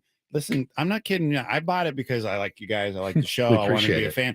But that was like a year ago when it came out. I walked around Balboa Park with the kid, bought one, it was great. And it's very good. It's very good. And now I just buy them regularly. The new batch too, Virgin Beer. Yeah, Virgin Beer. Thank you, Virgin Beer. I put so much work into that, Dallas. You have no idea. Oh, yeah, you made it. So, did you make it in your garage? Are you still, my God. You got the kids stirring like little churning butter? The work that I put in to make that beer special. I can't. Yeah, backbreaking. Well, no, I remember I was trying to call you for like a year straight. Oh, it does. I'm in the lab, dude. I'm in the lab again. Leave me alone. Hey, it's good. But yeah, we are halfway home. Dallas McLaughlin, our friend, is here. He's got a new album out today, and can't wait to talk about that. We need to get to our very, very handsome CEO of the San Diego Padres, Eric Grupner. Everybody. Hey, how you doing, guys? Good. How are you? It's our Friday Management Report. Yeah, good to talk to you, Eric. Yeah, I'm doing great. Thank you. I know, as fans, we judge wins and losses, and no one's, that excited about 7-7. But as a CEO, you've got to love what you've seen at the ballpark over these first, homestand plus a game. What was it, the 5th sellout last night? Yeah. The atmosphere at Petco Park. It feels like a playoff game almost every night, Eric. Yeah, look, it's the Brewers Thursday night game. Not traditionally a game that we've ever been, selling 43,000. So it's outstanding. The fans have continued to just be, amazing, just supporting this team. And I think there's anticipation of what's to come with Tatis's return next week. And then, technically, home game will be in Mexico City because those are home games for us. But then when we come back home to play the Reds, I don't know how many people have kind of circled that date, but that's going to be a special day. And look, the best baseball is still ahead of us, clearly, with this team. And we're down a few guys right now. And I think if we hold serve and get the guys back that we have coming, this is going to be a special season. And I think the fans know that, and they've been showing up in anticipation of what this season can hold. One of the biggest topics right now, Eric, on social media is about beer sales and concession sales and the new rules. Obviously, the new rules in baseball certainly affect the play on the field. We see it every single night. And but it also has affected you guys and how you operate your business. Forgive me. Have you guys extended the beer? I know some teams have extended the beer sales to the 8th. What's the current status with the Padres and how they're running that? Yeah, we have extended beer sales. We did it in opening day. We didn't really publicize it just because it was something that we felt was going to be a benefit to the fans, and they would sort of organically, come to understand that we had extended it slightly. So we had up until this season, cut off beer sales at the bottom of the 7th. I think most fans know that. We now go to the first out in the top of the 8th. And that's as far as we can take it under the license that we have at the ballpark to serve alcohol. So yeah, we felt, look, we discussed it in the off season. We knew it was coming. We knew the game times on average were going to be 20 to 30 minutes shorter. And our challenge was going to be, how do we increase points of distribution and essentially make it as easy as possible for fans to get both food and beverage during a shorter period of time, a shorter game window. And so this is one of the things that we did, but there were a lot of other things that we did going into the season that hopefully the fans are appreciating. I think we've improved in-seat delivery. We've created significantly more points of distribution for both food and beverage. And as always, our goal is just for our fans to be able to have a great experience at the ballpark. And this was a challenge this year, but I think it's a good challenge because it means that pace of play is crisper. I think it's good for the immediate and long-term future popularity of the game. And so we just have to adjust, and we are. Well, it's we're here on the radio and on social media every day telling the players, look, these are the rules. You got to adjust. It is a bit of a planning thing, and I think the fans have to adjust as well. You got to plan a little bit better. You got to get there a little bit earlier. You need to almost kind of load up. That's what I'm bringing the kids and the wife tonight. We're going to load up before we get to our seats, because once we're in our seats, we don't want to miss a ton of the actions going on. So I feel like if you plan a little bit smarter, you're going to be better off. Yeah, it's a really good point. And we've for years now, but especially this year, encouraged our fans to arrive early as crowds on average are getting bigger and bigger. Getting there early just makes it a more enjoyable experience. It's easier to get in and out, traffic, ingress, egress, parking. We also are encouraging fans to really ride public transit, ride sharing, find other ways to get down to the game that don't require parking. And then, just enjoy the ballpark. There's so many great things about the ballpark. On Saturdays now, we have a new house band that plays pregame out in Gallagher Square. On Friday nights, we obviously have our pregame festivals in the park as well. And it's just a great space to be even before the baseball game starts. And then we've got a number of premium clubs and suites that still remain open with food and beverage postgame. So if games are finishing on average a little quicker and you want to still hang out and enjoy the ballpark, hopefully after a Padres win, you've got that option as well. But I think that's a really good point to make. Arrive early, stay after the game if you want to, and just enjoy Petco Park. Talking to Padres CEO Eric Grupner here. It's our management report on a Friar Friday. And I saw someone point out on Twitter that the first 5 games of this homestand will actually feature 5 different uniforms for the Padres. Cool. Yeah, I love it. Home white pinstripes last night. Tonight is a City Connect Friday. Tomorrow is Jackie Robinson Day, where everyone in baseball wears the 42 jerseys. Sunday is your Military Appreciation Sunday uniforms. And then I know, Eric, you are especially excited about what's coming up on Monday. Yeah, Monday's going to be great. We are going to be wearing the 1948 PCL Padres uniforms. I love the uniforms. I have ever since I joined the Padres. This is not the first time we've worn them, but it's an especially meaningful year this year for us to wear them. 75th anniversary of Johnny Ritchie breaking the color barrier on the West Coast in professional baseball a year after Jackie Robinson did the same thing in Major League Baseball. And it's also would be the 100th birthday of Johnny Ritchie this year. So Johnny is a story. His life, his legacy, what he accomplished is a story that we can't tell often or broadly enough. And there's still a lot of Padres fans that maybe have never heard of Johnny Ritchie. So we're hoping through the next few days and some of the things we're going to be doing in the community later today and then wearing the uniforms on Monday, that more and more Padres fans will know the name Johnny Ritchie and the incredible legacy of his life and what he accomplished. So Johnny is a native San Diego. He grew up here. He went to San Diego High School, went to San Diego State. Proudly and courageously served this country in the Army during World War II. He played for the PCL Padres in 1948 and 1949. He was a great catcher, gifted athlete, great baseball player. And he had the courage to break the color barrier. There was no Major League Baseball on the West Coast at that time. So the PCL Padres were the highest level of professional baseball. And he broke the color barrier with his hometown PCL Padres. So we've named a scholarship program in his honor, the Johnny Ritchie Scholars. We're going to give out 10 of those this year to high school students that'll be first-generation college students coming out of underserved communities in San Diego that have written and submitted an essay and have been selected based on the barriers and adversities they've overcome in their life. We're also going to host a forum with a number of notable people talking about breaking barriers in their life at San Diego High School later this morning. I'm going to be out there with Trent Grisham and others, and we're going to unveil a Johnny Ritchie mural at his high school at San Diego High to celebrate what he accomplished and the significance of what he did. So we're really excited to wear the uniforms. The players are going to sign them after the game. So the actual game used uniforms are going to be put up for auction. Padres fans can get a signed jersey that was worn on Monday, and all the proceeds from that auction will go to fund the Johnny Ritchie Scholarship Program. I bought the hat, Eric, on opening day. And Shelly wants one so badly. And my son, it's like a dark navy blue, and it's got the red S on it. My 5-year-old goes, "Did you buy that because your name's Steve?" Oh, that's why Shelly wants one too. S for Shelly as well. And I have not sat down and told him the story of Johnny Ritchie, but I said, no, it's not why I bought it. But it looks phenomenal. I mean, look, everything that you guys have done. Could you have predicted, Eric, honestly, you can answer this honestly, nobody's listening. Could you have predicted what the City Connect jerseys would do? I honestly, it's been that was a risk, right, Eric? I mean, that was they were a bit of a risk. risk. You went out on a limb on those. Was it? Sorry, was it ever a risk though?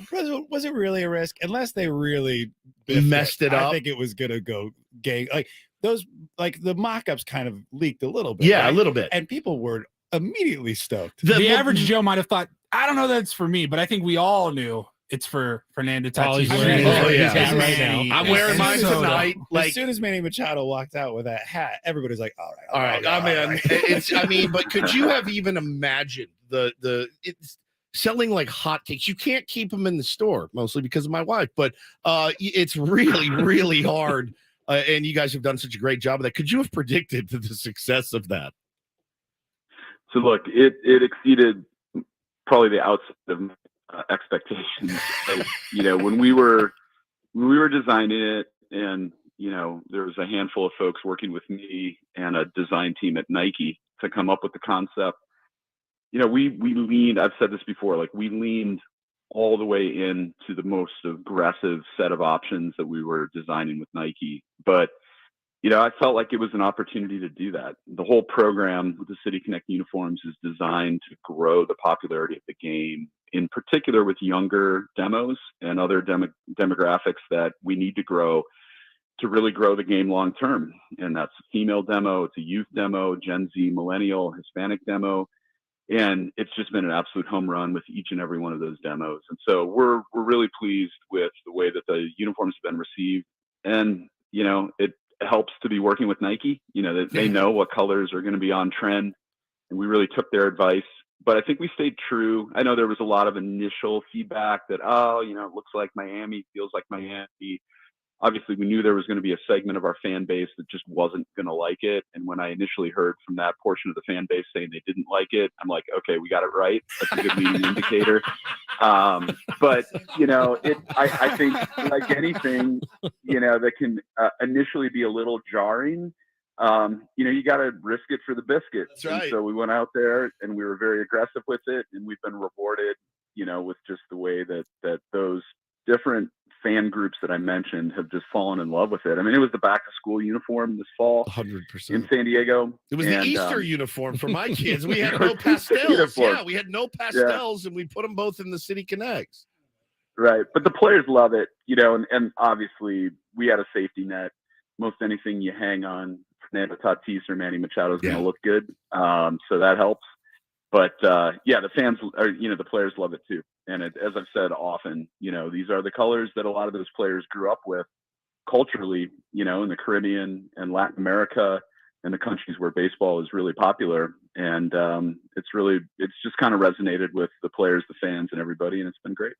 I miss the blue and sand. You guys, Nobody anybody else misses blue the and blue white, and maybe the blue Well, and we do miss the sand, blue and orange, maybe. but as long as this is Jersey talk, we got our hands on some of the Tuesday night Trevor Hoffman 1998 throwback giveaways, and those aren't just jersey shirts; those are real jerseys. I mean, those are nice quality items, Eric, that fans are going to be getting on Tuesday. Yeah, it's going to be great. And if we all wanted to feel old, I'll just remind you that this is the 25th anniversary of the '98 World Shocker. Series team. So. It's been 25 years, believe it or not. And so Trevor and his teammates, most of them are going to be in town for the celebration, and we're going to honor the 25th anniversary of that team on Tuesday. Going to wheel that old decrepit Trevor Hoffman out to the mound. That for the looks first like pitch. he could literally still pitch 25 years. today. He could give us a couple He's innings. Kane as he gets out there. Guys, sharp. Yeah, look, there's two guys that we've had, around recently that, should be viable options coming out of the bullpen. Me and to Trevor. start a game right now.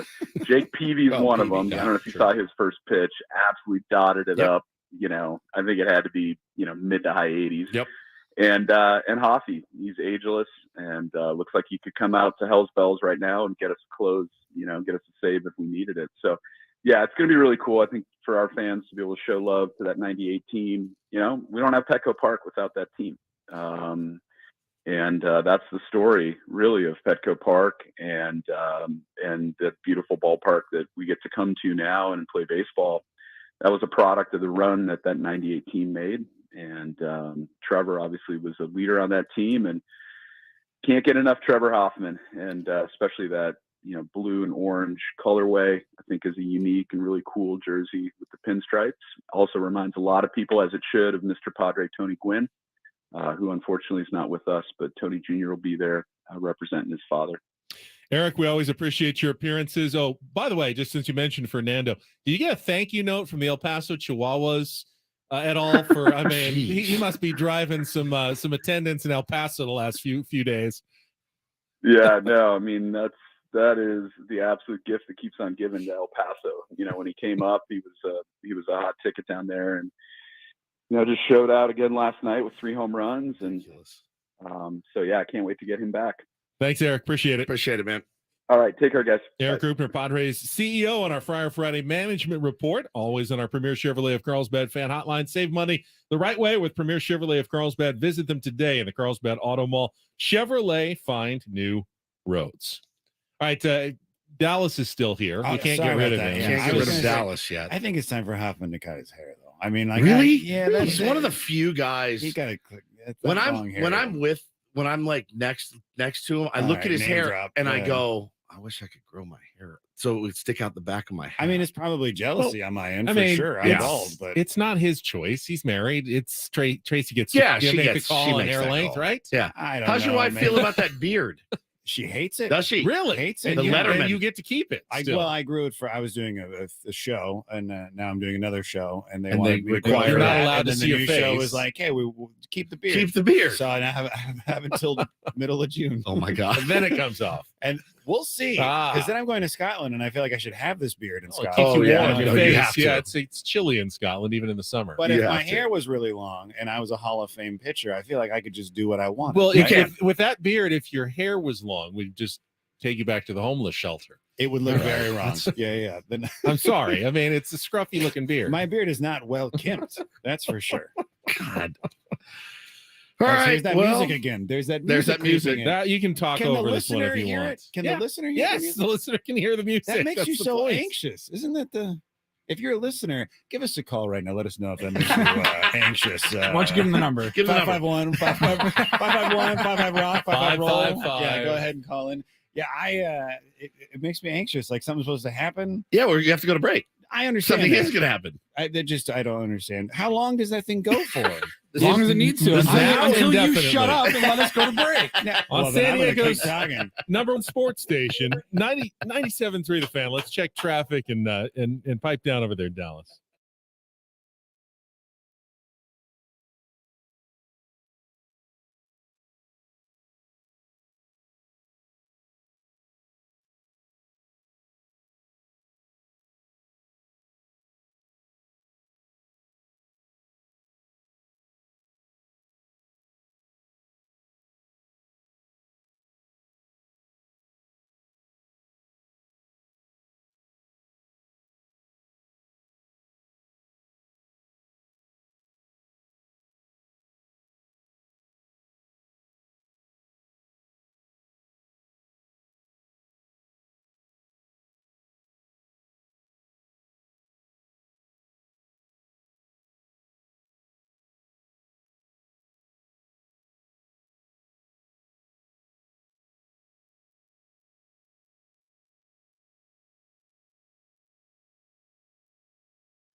Welcome back to the Masters of Laundry, presented by Laundry Sauce. We're looking in on rookie Andrew Collins, who's never done laundry a day in his life.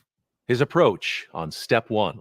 Wow, he separates his whites from his colors. Incredible instincts for his first time on the Pro Laundry Tour. Now, he's got to avoid the hazards here like cheap ingredients and harsh chemicals that can leave your clothes in the rough.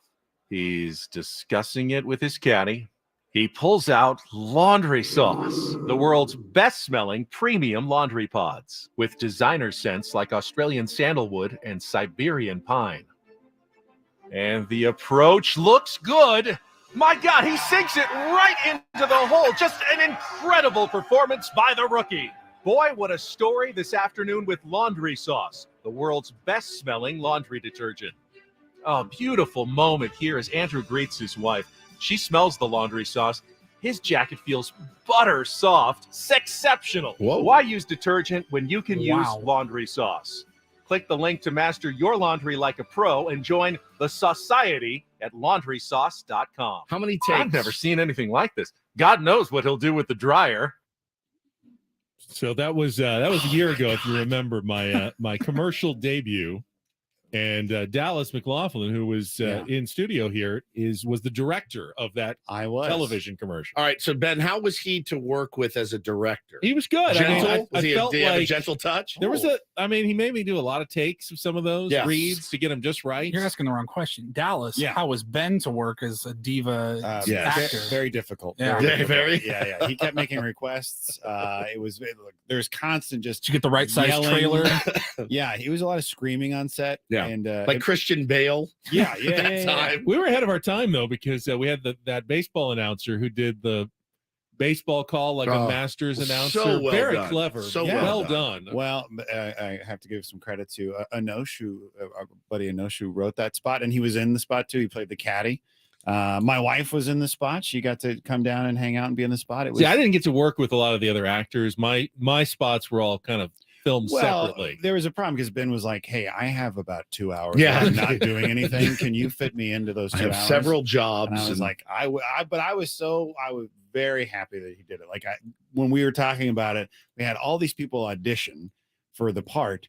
And I'm like, why are we wasting time Just with call actors Ben. trying to be The sports sports guy. guy? Why can't we just get Ben? And they're like, well, we don't know. And I was like, just let me do it. Trust me. Just help. And they were like, all right. And then now it's, the Raindrop, the company I work at, they were so excited about Ben doing it. Our boss couldn't believe that we got the guy from Channel 10. Right? Yeah. The Channel 10. I didn't want to get it wrong. I'm sorry. He was very excited. I get and 17 people saying, "Oh, you're the KOSI guy." Every day. No, I would never, I've never ever- been, never will be. Hey, Ben. I'm not that guy. Ben, I would never do Thank that to you. I Yeah. would never say you're the Thank you. KOSI guy. No one deserves that. But it was great, and everybody loved it. The spot was great too. The audio was fantastic the next day. The commercial itself is really, really great. And but I wanted to talk to you, Dallas. We got a few minutes left here with you this morning. And then we're going to give away some Padres tickets, so don't go anywhere. All right. During the break, Ben said if they can make it through my story talk, It's his then they favorite might bit. get some It's his tickets. favorite bit to do. I like to reward the tier ones for their hard sticking work. around. For Sticking suffering it out. through. Suffering through. And then they get a Those prize. painful 3 minutes. Okay, yeah. Well, I'll make it as painful as possible then. So new album out is called I Didn't Start the Fire and Other Lies. Yep, it's on Bandcamp. Your second storytelling type album. Do you do this stuff? It's live, yeah? I mean, it's All the stories are told live at the Whistle Stop. One was not at the Whistle Stop, but it was in North Park. But yeah, they're all Whistle Stop Bar. A part of there's a group in San Diego called So Say We All, and they do like literary shows, story shows. They do great work with veterans, homeless, students, teaching them how to tell stories, how to write, how to have an artistic kind of outlet. And they've been doing this stuff in San Diego for a decade or over a decade now. And it's great. It's a fantastic night at Whistle Stop once a month. And I've just been doing them forever. And so I recorded these stories and I just was like, I'm going to put them out. Is Put it, 'em on an album. is it nerve-wracking as hell to put out an album? I mean, Yes. yeah, I would imagine. It's awful. Yeah. Yeah, the first album, I didn't even have time to worry about that part of it. It was just trying to get it out. And this album is already causing me problems. It was supposed to come out everywhere today. And then now there's problems with Apple, and Spotify won't even support comedians anymore. It's just a mess. So but this album is on Bandcamp now. And this one is the last one had my story about my grandfather, which was obviously very personal. There was other personal stuff, and this one is all about jobs that I've had and like my run-ins with authority. Yeah. So it's I like like it. Right up my alley. Yeah, it's definitely like I've had a lot of jobs and a lot of run-ins with authority. Actually, yeah, I have a bad temper, and it's like it's a good mix of it was their fault and it was my fault. Right. And so like the cover art is basically a bridge on fire behind me. Did you start a fire? No, it was by burning bridges. It's oh, a burning metaphor. bridges. Yeah, Okay. burning bridges. Because I actually did start a fire. No, Wait, you're just telling us now. You guys knew this story. It's the first time I ever got taken home in a police car. I was in 6th grade. I started a fire in my friend Niels Anderson's backyard. We were lighting fireworks, and it got out of control, and they had to call the fire department. The cops brought me home in 6th grade. Of Pea Soup Anderson's Neil Anderson? No. Oh, okay. Niels Anderson. His name was Niels? Niels. Well, then- Neils. Like the scientist Niels Bohr. So a fire Yes, was just like the scientist Niels Bohr. yeah. Niels Bohr. Basically The Planck constant? What? No, never What mind. in the world? somebody named Niels, their fire is deserved.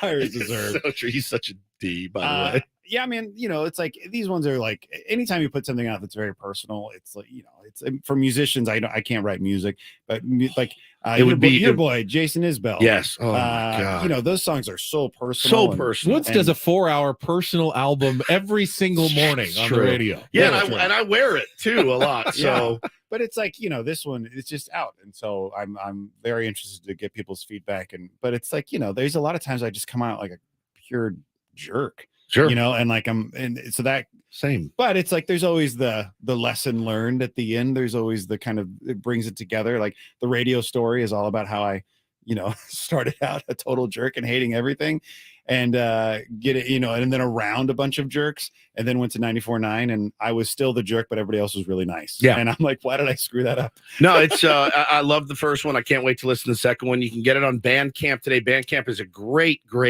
way to support artists. You guys get the lion's share of the rake. Yeah, Bandcamp is great. The last one had the last one I put out on Bandcamp for the first week, and I made more money in that first week on Bandcamp than I did in Spotify for like 5 years. So Bandcamp is great. You just go to bandcamp.com and search Dallas McLaughlin. You'll see the new album is out. There's also a story on there about Off Base. Oh yes, I tell the story of Off Base. We were involved. You were there. Yeah, I was there. How we went, how it started and how it ended.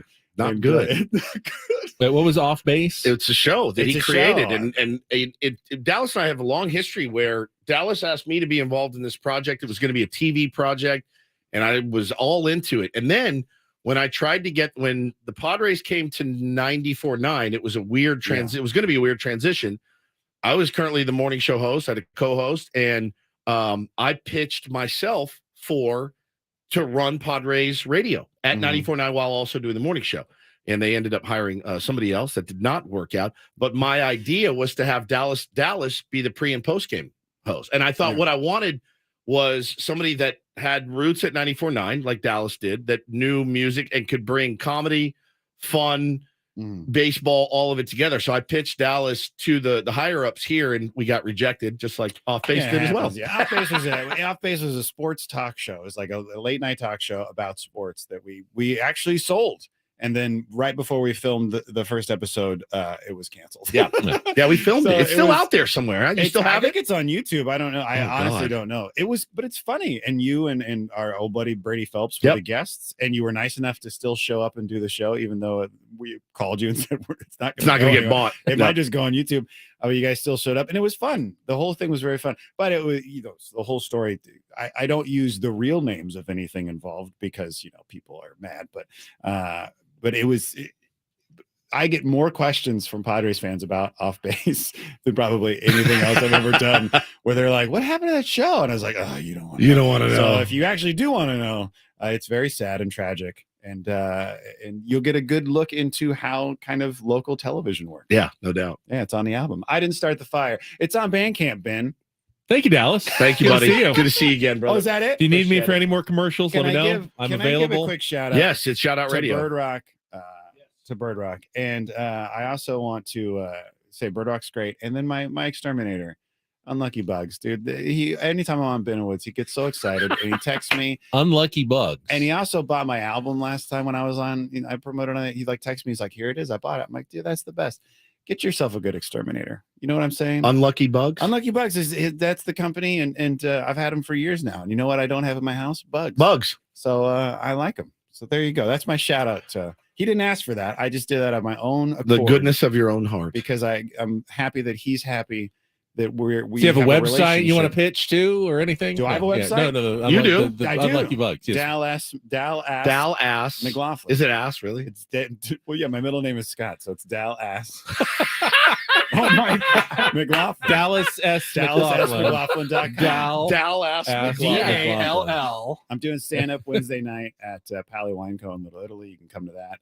But DallasMcLaughlin.com is where you can get all the information about the album and everything else. Thank you, buddy. Appreciate it very much. Thank you, pleasure, Dallas. man. And for sitting through all that as promised. I got a pair of tickets to give away to Tuesday's Padres Braves game. Of course, the first 40,000 fans going to receive a Trevor Hoffman jersey to commemorate the 25th anniversary of the 1998 World Series team. You can get your tickets still at padres.com/tickets, but win them now. Fourth caller, 833-288-0973. Call now, fourth caller, 833-288-0973. We'll come back with more Ben and Woods. We'll talk more about last night's extra inning loss to the Milwaukee Brewers after the financial moment here on The Fan.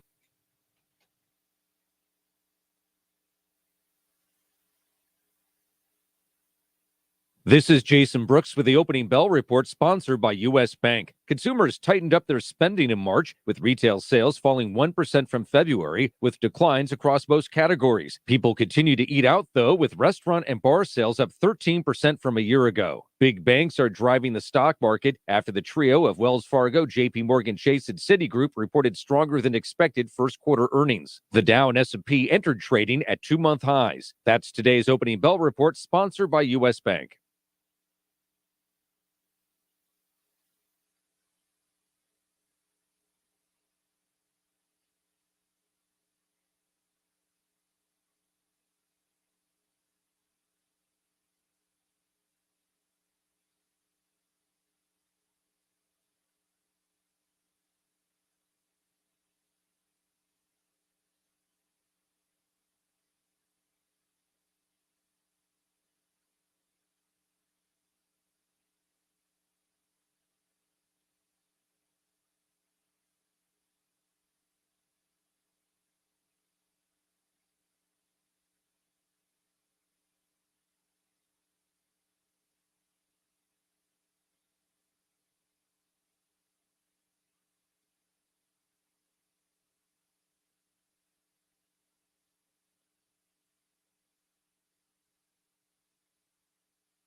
So I got home yesterday after the show, and I was informed by my son that I was getting dragged by like dozens of people on Reddit. I will It's like my nightmare. I will let you know why I was getting dragged and by whom when we get back after a check of traffic here. Traffic's not ready yet. Oh, traffic is not ready yet, so I will 1 wait second. on that. I went to traffic a little too quickly. No problem. I can remind everybody that you can get a head start to your day with 97.3 The Fan. Listen to us live on the Odyssey app even before hitting the road in the morning. The breakdown of the biggest news and sports stories that have San Diego talking. To get started, download the Odyssey app and search for 97.3 The Fan. Now we can check traffic here on 97.3 The Fan. From the Premier Cadillac of Carlsbad Traffic Center, part of the Premier Auto family, here's Kelly Danick. Traffic is sponsored by Premier Chevrolet of Carlsbad. Just a couple problems here, guys. That you're still clear of this crash involving a motorcycle westbound King Freeway just before the 805. It's got the slow lane blocked. Southbound side of the 5 before the 8, we are getting reports of lots of colorful shirts scattered across lanes. Hoping our chief engineer, JR, doesn't hear about that. He might drive out there and try to snag one. Yeah. Coach Quintera and Joe Musgrove's choice. They're a different kind of dealership, looking to be a solid community partner and deliver excellent service. Premier Chevrolet of Carlsbad. Chevrolet, find new roads. I'm Kelly Danick with Ben & Woods, San Diego's #1 sports station, 97.3 The Fan. So my son told me that one of my tweets had been posted on a Reddit thread by some Tampa Bay Rays fans, and they were just like mercilessly dragging me. Here's what I tweeted before last night's loss. I said, while a 7-6 record looks pedestrian, the Padres are playing a shockingly tough April schedule with 17 of 20 games against teams currently in first place, plus 3 against the second place Mets. And then I just threw in the undefeated Rays are at the other end, having played every single game against last place teams. All factually 100% true at this point. And I really wasn't trying to insinuate that the Rays were somehow inferior to the Padres or it was a mirage. I was simply kind of making the point that who you play does matter in a baseball schedule, especially in a smaller sample size. Going 7-6 or even 7-7, when you think about it, when you're playing all first place teams, who do you face in the postseason, Woods? First place teams. First place teams. Yep. How many games do you have to win out of 7 to advance in a postseason series? 4. So going 4-3 against a first place team, if you can do that consistently enough, wins you the World Series in October. You don't have to sweep every first place team you play. The idea is play 500 ball and maybe just slightly better against the good teams, and you'll be a great team. And then take care of business like the Rays have been doing phenomenally against the lesser lights of baseball. You're going to end up with 95, 100 wins, and then you should be in good shape when you get to the postseason because you've already shown, hey, and we can beat these good teams. We're not going to win every single game. No one goes through the playoffs and wins every single game. It just doesn't happen. So you're trying to play slightly above 500 against the good teams and then make your hay when you play the bad teams. And other than the Rockies really to start the season, Padres haven't even had a chance to play a team that you consider a lesser team in baseball yet. Yeah, that was my point. Rays fans apparently lost their minds. They thought I was trying to throw shade on their start, which is amazing. They are 13-0. They have tied the all-time record of the Braves and the Brewers from the 80s for the best start, and they can break the record today in Toronto. Now, this is their first game against a team that's team with a winning record. Not in last place this season. We'll see if they can keep it going. Goes again. But, well, they're going to lose at some point. They're not going 162-0. This, and I'm going to post it to Reddit. Yeah. My nightmare. Get dragged. Fortunately, I wasn't on Reddit. I haven't seen it. I don't want to see it. I avoid it. Like, I love it. It's great for what you need it for. Like, man, the discussions on Reddit about my favorite bands, yes, all in. But I made the mistake one time of looking at the Yelp reviews for the station next door on which I was the host. I had to go to therapy. Like, I was, bro, people are awful. Like, no, like one guy told me he hopes that I die in a drunk driving accident. That's a true story. Wow. And you read that and you're like, because I made some jokes and I like to have fun and smile and laugh in the morning. Yeah, there's, people say like you don't make it until you have haters. I don't like having haters at all. I'll have a discussion with anybody at all. Anybody at any time, no problem. You know that. I'll get in the mix for sure. But man, yeah, don't go look at that. It's just going to ruin your day. I'm fine I've gotten not better looking at it. about not looking at it and seeking it out. And I 100% still stand exactly behind what I tweeted. The Milwaukee Brewers are in that group. They're playing really good baseball. What are they, 9-4 now? Yep. They're off to a really good start. They are a solid team, playing well right out of the gate. And the Padres came up short. They rallied, they tied it, went to extra innings, could have gone either way, ended up losing that game yesterday. It's just, there's no reason at all to really hit the panic button or really even be that mildly concerned. There are always going to be some issues. Right now, base running, stopping the opposing base runners, legitimate issue with the San Diego Padres. You know what it also is? It's April. It's the start of the season. They will continue to work on things and get better. Bob Melvin showed last year. They made adjustments. When the time came that Bob had to, put his foot down, remember in September? I do. When, Bob had to step in. Bob steps in. You don't do that in April, though. You know who steps in April? Chase Tingler steps in April when you're 7-7. Benny. It's a great point. You can have discord, and I like I said, man, a debate and your opinion. I'm not going to discount anybody's opinion.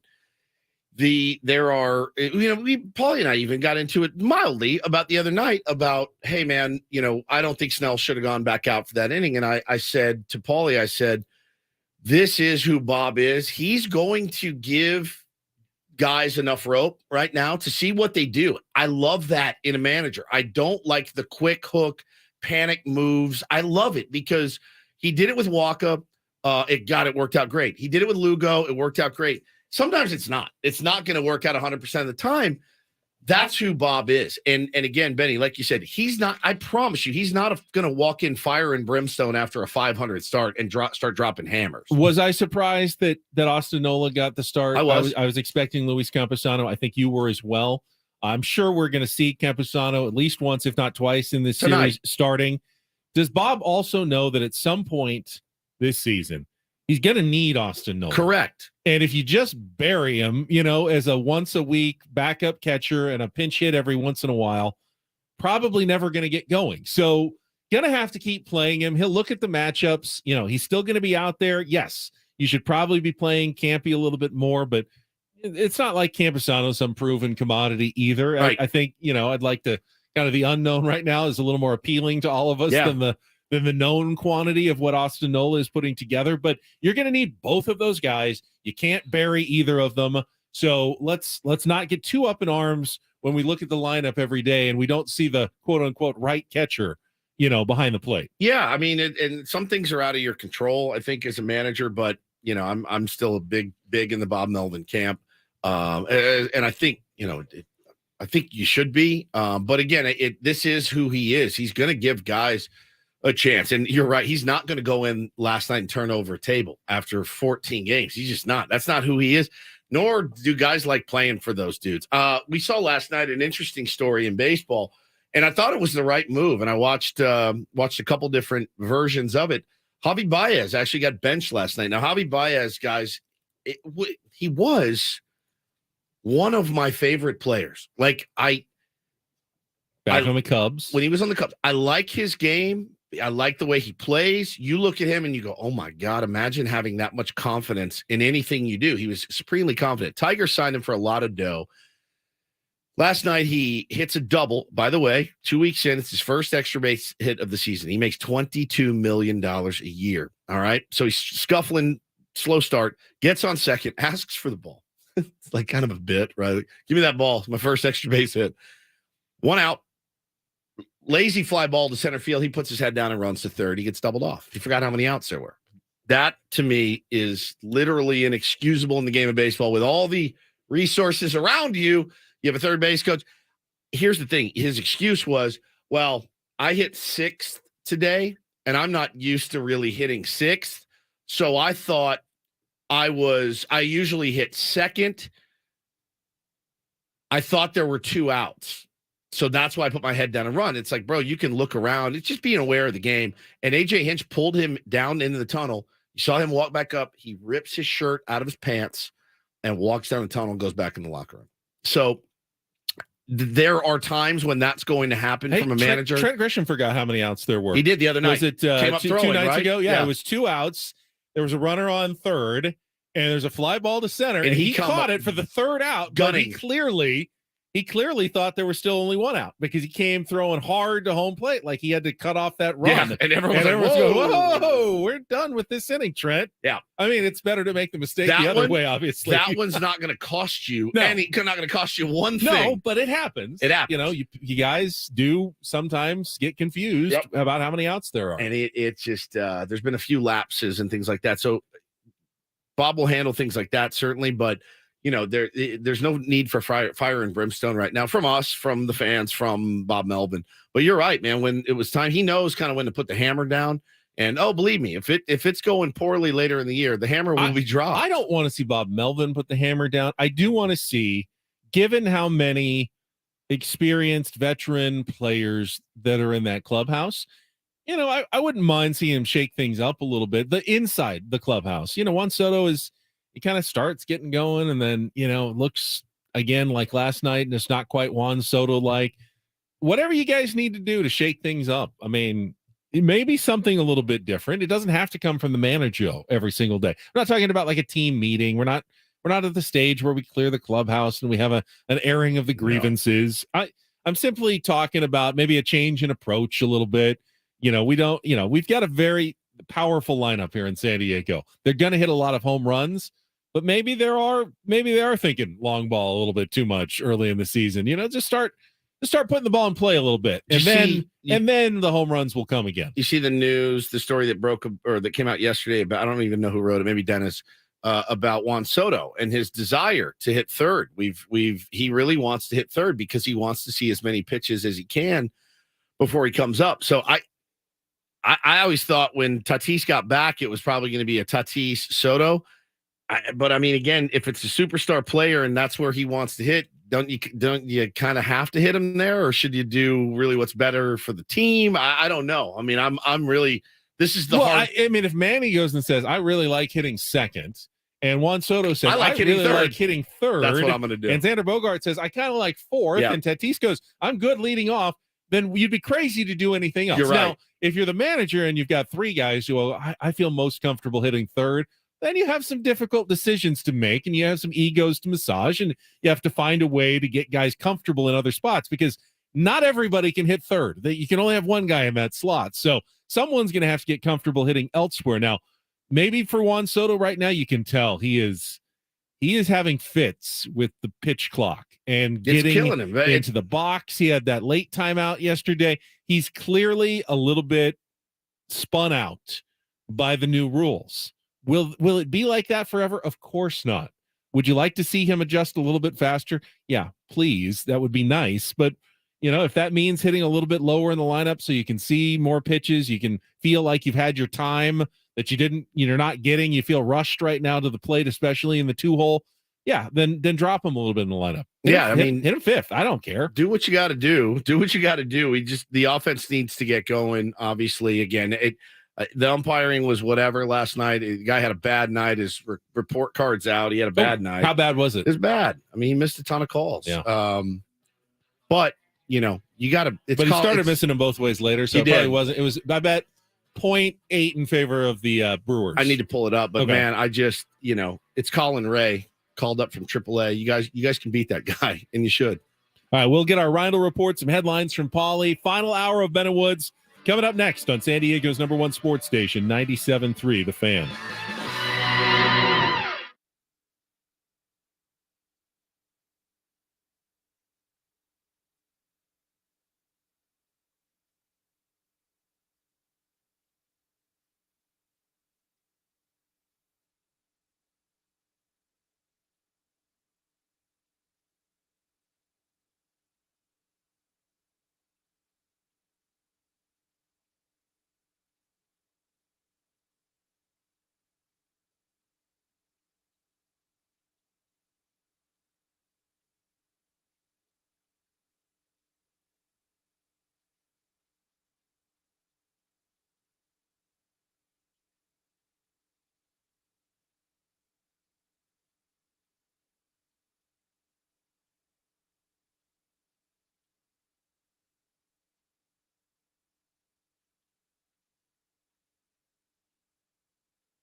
What's the most you've ever paid to play golf? Most I've ever paid? What would be, just kind of estimate? Probably 300 around. 300. One Yeah, time I you did know, it for paid for my dad and I to play. really nice course. I mean, just going to Torrey Pines South nowadays, if you're not a city resident, it's close to 300, I think. You know, golf is pretty expensive. Pay like 2 to 250, maybe one time. PGA West. Did you see that Rory McIlroy is paying $3 million not to play golf this weekend? Oh, it's kind of interesting, right? So Rory McIlroy, who struggled and missed the cut at the Masters, decided to skip this week's Harbor Town Golf Links, the RBC Heritage, but it's one of the new elevated events on the PGA Tour. Yeah. And, to try to bump up these fields, they, battle live. They came up with this whole plan that if you're a big time player, you can only skip one elevated event a year, or you're going to lose some of your PIP money, your player impact program money. Well, Rory had already skipped the Tournament of Champions at the beginning of the year at Kapalua. And so for skipping this tournament, for not playing golf, he could have gone out and, puttered around for Thursday and Friday, missed the cut again, and headed home to Ireland or wherever he wanted to go.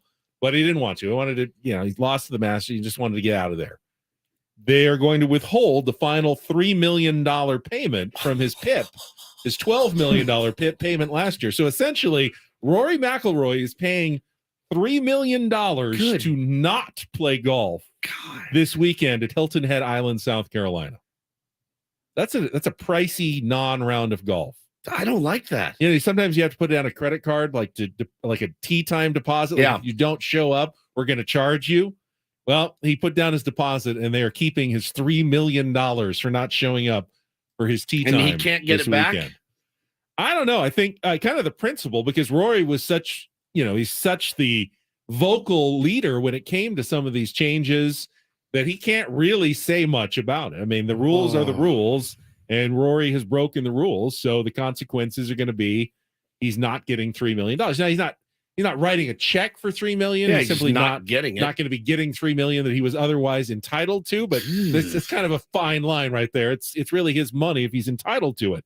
I've done it where I bought concert tickets or something, and then 6 months early, I'm like, oh, I can't wait to see these guys on a Tuesday night. And then Tuesday night hits, and you're like, it's pouring rain. You're like, I'm not going. You just eat it. Like, it's the worst feeling. I've done it. I would rather eat money than put myself through misery. That said, for $3 million to play golf, I'm going to play golf. And even if I'm 14 over, I'm like, I'll get my $3 million and get out of here. No one could have stopped him from, shooting 73, 74. Right. And hopping in the car Friday afternoon. His biggest fear is that he fires a 62 and a 65 and he's got to play all weekend. Stick around for 2 more days and try to win this thing, I guess. So, Rory, he helped make the rules, and now he has to live by those rules that he made. I liked what Masters winner John Rahm said.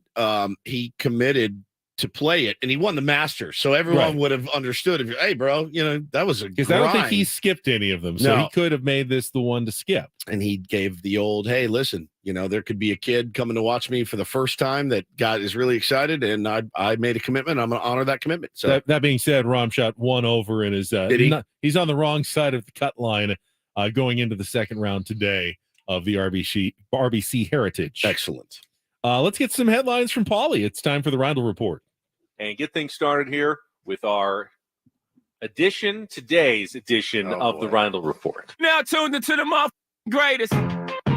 Welcome to the Reindl Report with Paul Reindl. Hi, Paul. All right. 2 stories from the world of sports that we haven't gotten to yet. We'll start off in Major League Baseball. And 1 story that you didn't know you needed. Are you laughing, biatch? It's the Reindl Report Hey, Paul, how you doing? Okay, how are you? on 97.3 The Fan. Are you ready to bless the mood? I need some help, please. That was good. Can I get a oh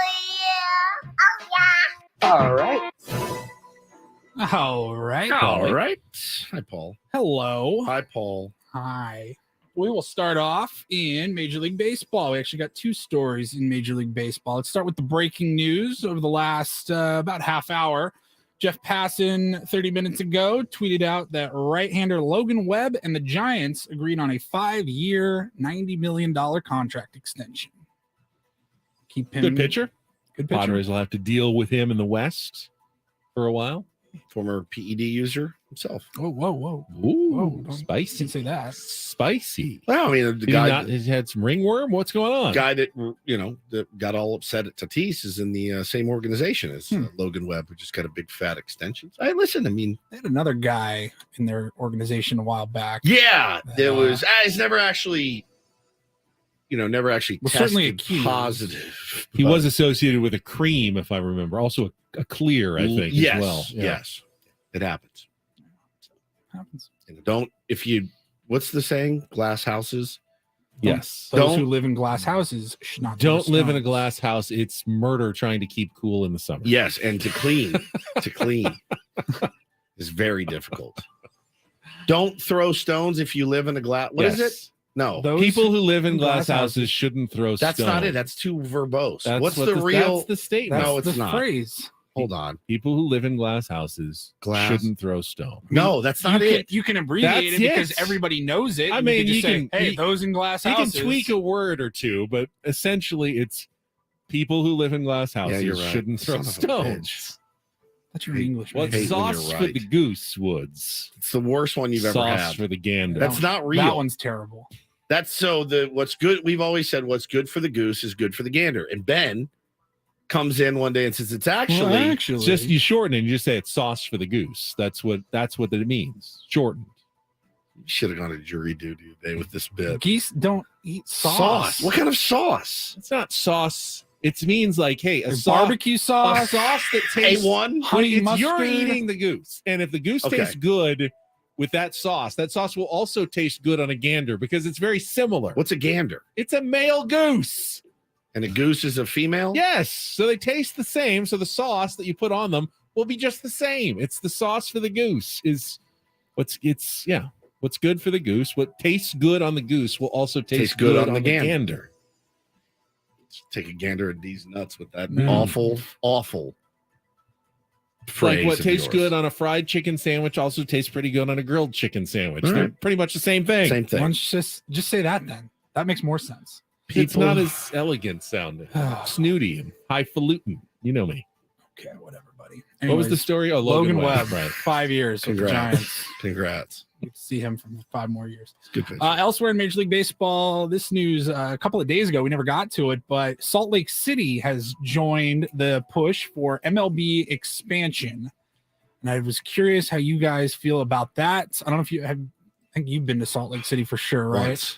I've been there once. Hardest city in the world to get around. It's in the world. beautiful. It has a very gorgeous. weird I could never live. You couldn't pay me to live there. It's the worst streets. Grid. It's impossible. I It's told you like, this story. oh, I'm at 98th Northwest Southeast Street. Street. It's like It- this makes no sense at all. Salt Lake It is. City. I was. This is pre-Waze. I had a meetings there. I was a hospital marketer, and I had meetings at clinics and hospitals, and I had my maps printed out. And you leave the Hampton Inn, and you drive to the first meeting at 44 East West North Street, and you go. It's insane. What? And bro, I mean, by the third day of trying to grind, I set 5, 6, 7 meetings a day. I cancel. I was like, I'm sick. I came down with something. I'm not coming. They didn't care anyway. But dude, it was impossible. The lake is to the west. The University of Utah is to the east, Yeah. and that's all I know. and but I will say, I've lived in some of the meccas for beautiful women. I've never seen more beautiful women in my entire life than in Salt Lake City, Utah. Ever. Never, ever, ever, ever. I only flew into Salt Lake. We're going to Park Except City, for my Utah. wife here, who I met here. Can you get Here a in beer Dallas. more than 3% alcohol? No, that's the No, other thing. It's No. miserable out there. It's for tough. that. Um, but Buy a so it's a membership to have a cocktail or whatever they do. longtime former owner of the Utah Jazz, Gail Miller, is stepping up and part of a group that is lobbying for MLB expansion. We've heard about Nashville, Portland, Vegas. Vegas. Yeah. Vegas seems more like it might just move the Oakland A's. Question to for you Las guys: Vegas. expansion in baseball. Will they do An expansion draft, and the draft? and steal our players? Yes, they will. May I interest you in one Brandon Dixon as the cornerstone. Can you Yeah, play a little it's infield? been a Play long little time. outfield? So the last Nothing against expansion him, but- teams were the Rays and the Diamondbacks. I don't remember. I don't either, man. How many players you were allowed to protect, but you know Can you it could imagine? get a little dicey if the Padres had to protect a certain number of. Is that why they're signing everyone to long-term deals right now? I don't. I mean, that doesn't. I think That wouldn't they can matter, would it? steal even guys that are on long-term deals. if We you will don't protect take them. Fernando Tatis Jr. Yeah, because you're gonna have to protect Manny and Fernando, and you have to 26 protect guys on a Soto roster. and How many do you get to protect? Bogarts, and yeah, I know. I mean, at some point, you know, Jake or so, you know, it's gonna have to go unprotected. Hassan because- Kim's like, yeah. what? I'm going where? Oh man. How do you think Salt Lake City would work as a city that hosts an MLB team? Here's the I thing. don't know what the They have a weather's like. AAA team. I mean, the Bees. So here's the thing for me. You know that baseball comes first. If it's a good market and you will support it, I'm in. I think the Jazz have pretty good fans. They're like San Diego. They're a one professional Yeah. major sport town. I will say if they get 2 professional sports before we do, I'm like the big 4 essentially. I'm going to lose my mind.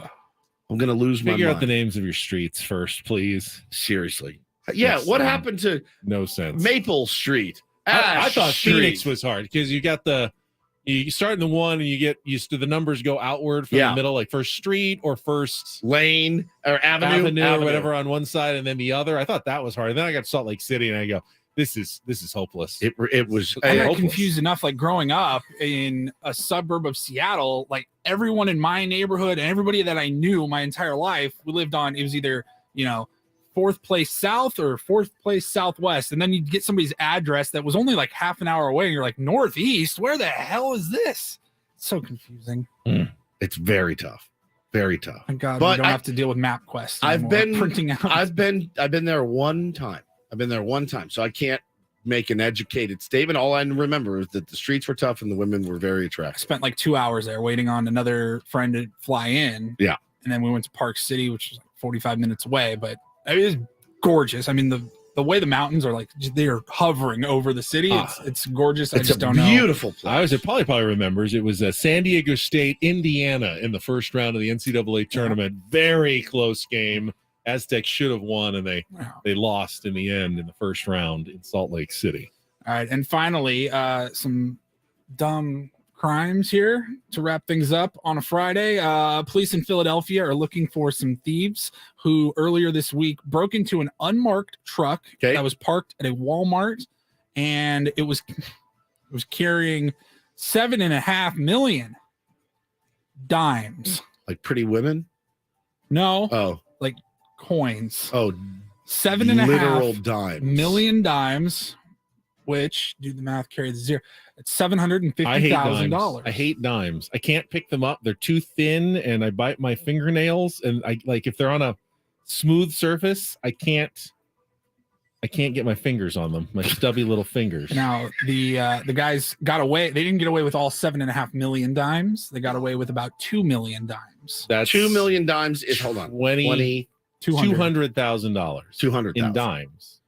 But I mean, if you go to like a sports car dealership and you pay in dimes, it's pretty much gonna give it away. Like the only good thing about stealing coins is they're not marked like bills are marked bills, right? And serial numbers. You can't trace. You can just drop dimes at a bunch of different places. well, police are looking for them. Do you think someone's gonna drop a dime on them and turn them in? Feel pretty good about that one, don't you? I do. That begs the question, though.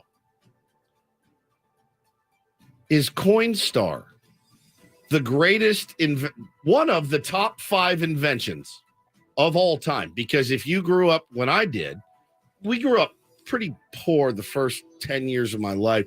I can vividly remember taking coffee cans and dumping them out on the floor, watching Three's Company with my grandmother and rolling coins into these little paper wrappers. sleeves. Yeah.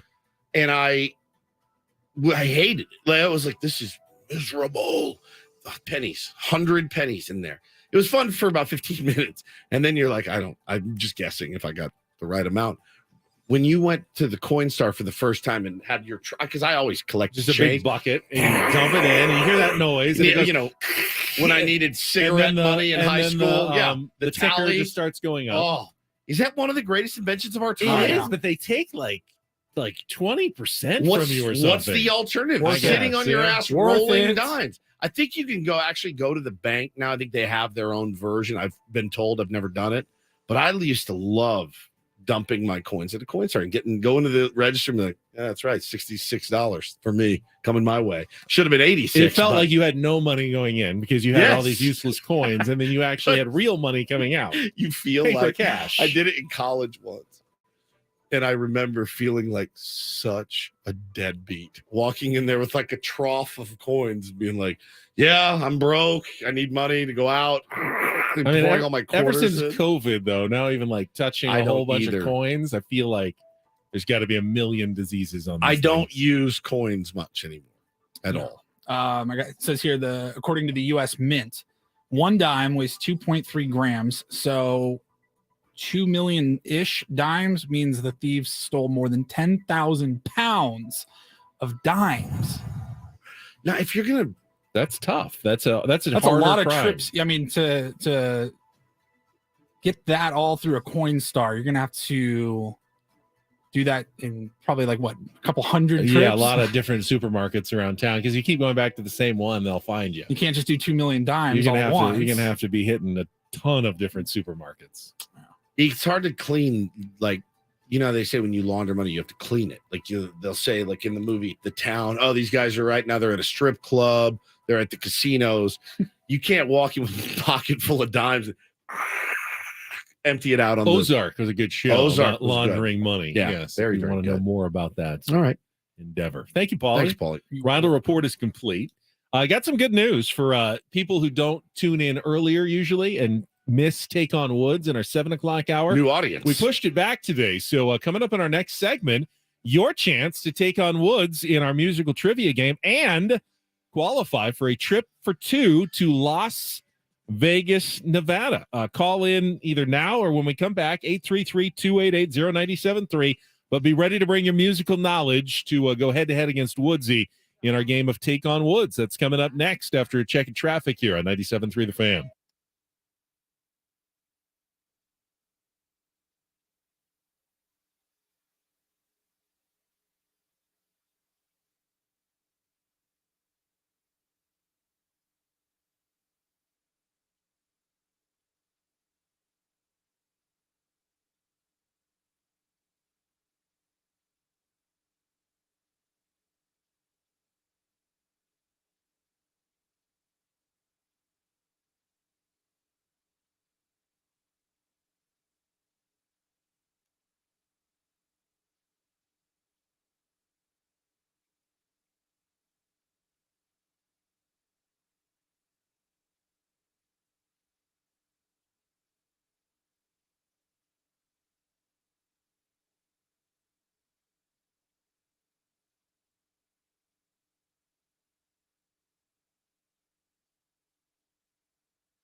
Breaking news on 97.3 The Fan is presented by BetQL. Smarter bets start with BetQL. Download the BetQL app or visit BetQL.com today. Just reported about an hour to the north of us that the Anaheim Ducks have fired Dallas Eakins as their head coach after 4 seasons. Normally, I don't, hockey transactions, not huge part of this show. But, of course, Dallas Eakins has been a guest on Ben and Woods a number of times in our first year. Woods is giving me the blank look. Who is Dallas Eakins? Never heard of him. He was like the Gulls coach for like Dallas 10 years. He was like the Gulls coach for 10 years. I know. I remember. Are you kidding? I love talking to Dallas.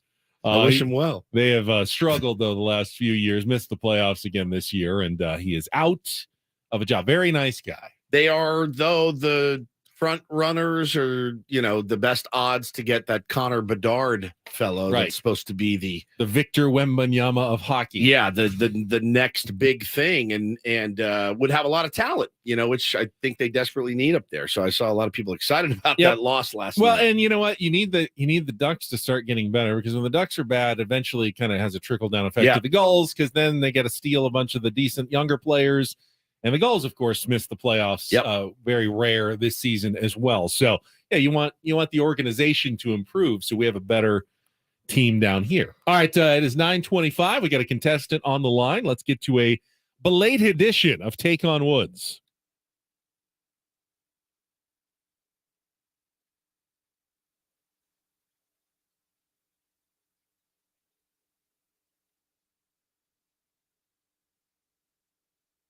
Oh, we got Jordan on the line. Jordan, good morning. Hey, good morning. Have you ever played Take on Woods before? Never. All right, first timer. That's okay. So Woods has left the studio. Here's how it works. You will go first. You'll get 5 questions of musical trivia. Then Woods comes back in. We'll get the same 5 questions. If you beat or tie him, you will be entered into our grand prize monthly drawing for a trip for 2 to the Westgate Las Vegas Resort and Casino, 2-night stay and tickets to Barry Manilow, setting his record with his 14th year at the Westgate Las Vegas, Copacabana, Mandy, all the Barry Manilow hits. You can get your tickets now to see Barry Manilow at the Westgate Las Vegas Resort and Casino. You get an advantage, though. So Woodsy's in the dark here, and you get to pick the category, maybe give you a little bit of an edge. Here are your choices, Jordan. Got Feeling Needy, still sitting there. Song titles with need in the title. Headliners, 5 bands or artists with head somewhere in their name. And our new category today is L names, 5 song titles that feature names beginning with the letter L. So of those 3, Jordan, what do you think might work for you? Feeling Needy, Headliners, or L names?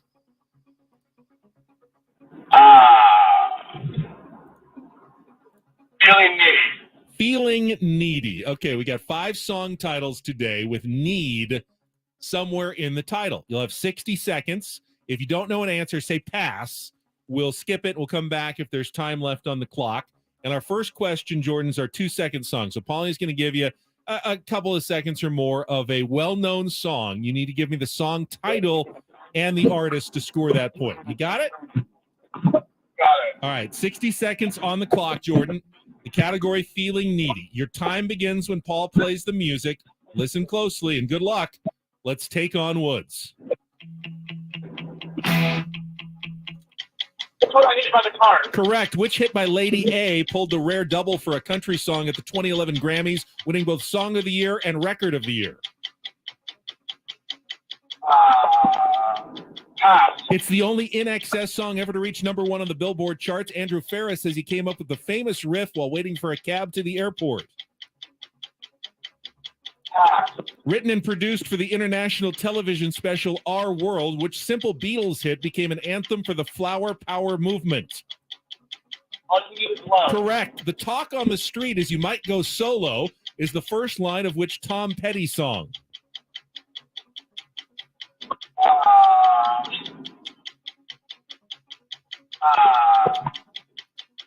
Which hit by Lady A pulled the rare double for a country song at the 2011 Grammys, winning both Song of the Year and Record of the Year?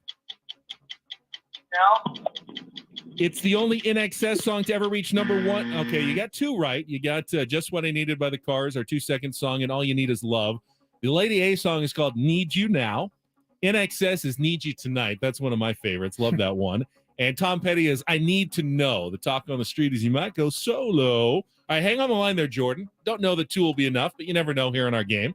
Woodsy now comes in the dark about our category, but set to get the same 5 questions and the same 60 seconds as Jordan. All right, we reset our 2-second song.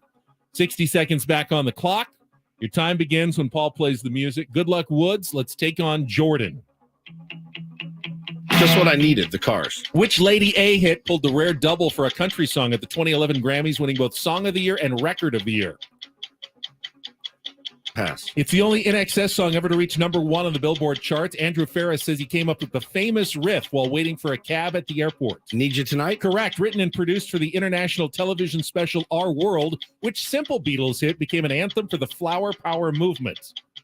All You Need Is Love. Correct. The talk on the street is you might go solo is the first line of which Tom Petty song? Need to Know? Correct. Which hit by Lady A pulled the rare double for the country song? It's quarter after 1. Yes, it is. I Need You Now. Yes! Wow. And that is a 5 for 5 in the category Feeling Needy. And a win for Woods. How did he do? 2. All right. 2. But a yeoman's effort, Jordan. Feel free to play. Tune in at 7:10 and try your luck on our normal time for Take on Woods every morning. That's how you end the week. That was a solid finish for you there, Woods. You got a category, you came back. Some of my favorite even songs got a in country there, song in there. That's a good 5 for 5 there. The Cars song is one of my favorites. The NXS song is Need one You of my Tonight. I favorites. love Need God, You that's Tonight. So really so good. Good Tom Petty song. I Need to Know. Great Tom Petty. All You Need to Love is not one of my favorite like that Beatles one. songs. Yeah. Paulie hates it, Paulie I'm hates sure. that one. He hates all Beatles songs. Yes. All you need is love. Not my favorite. But the other ones, they're pretty Why do good you hate today. love so much? I guess I just not in a lovely mood this morning.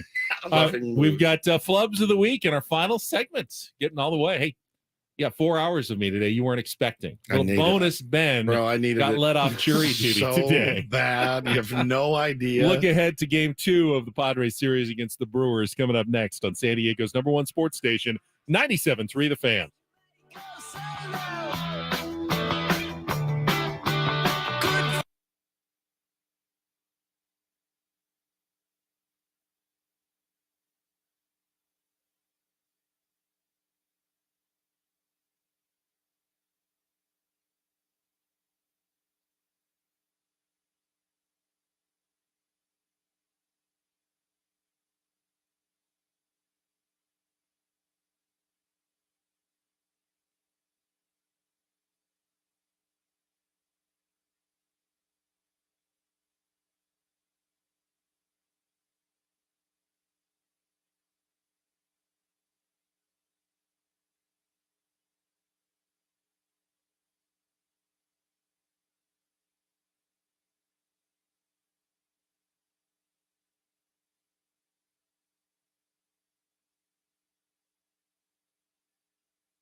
Sour 97.3 The Fan is brought to you by Cal Hope. For free mental health help, visit calhope.org. Cal Hope can help. Access Cal Hope's free and secure mental health resources today. Call 833-317-4673 or live chat at calhope.org. I think my biggest mental block right now is going to have to wait 6 more days for the debut of Fernando Tatis Jr. Yeah, it's going to be a bit excruciating as you wait. And again, I mean, look, it could be a lot worse. It could be a lot worse. Still really love what I'm seeing from Xander Bogaerts. Love the ABs that he's putting together. And you know what? I know it ended in a strikeout. But I thought that rip from Luis Campusano last night in extra innings on that fastball, it's such a game of millimeters. Yeah, on television, it thought looked like maybe it was heading toward the right center gap, and it really was just fouled back. But he looked like he was right on that one. Oh my God, he just missed it. Crony did not have a good night at the dish. That being said, there were a couple balls that he hit Oppo that looked like, potentially like, I don't know. I just feel like everybody's going to break out of it soon.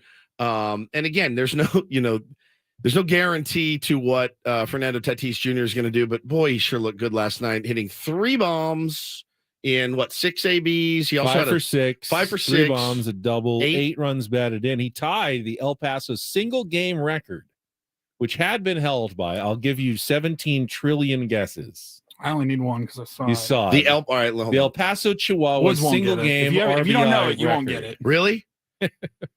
Austin Hedges. Yes, it was. Oh, you're kidding! Trying to think of the most unlikely unlikeliest candidate. Was it? I swear to God, I didn't see it. It was. It was him. Austin Hedges, 8 RBI. Oh, that kind of takes away from what Fernando did. Apparently, anybody can do it. There's not going to be a lot of records in baseball that are co-held by Fernando Tatis And Jr. Austin and Hedges. Austin Hedges. Yeah, that's true. Probably will be the only one. That is true. Yeah, I mean, look, it's Ben. You made the point earlier. We make it a lot during the season. The beauty of the game is that they have another chance tonight to go out and totally redeem themselves. Who's on the bump tonight? You got Lauer against Waka. Waka. All right. Should we do?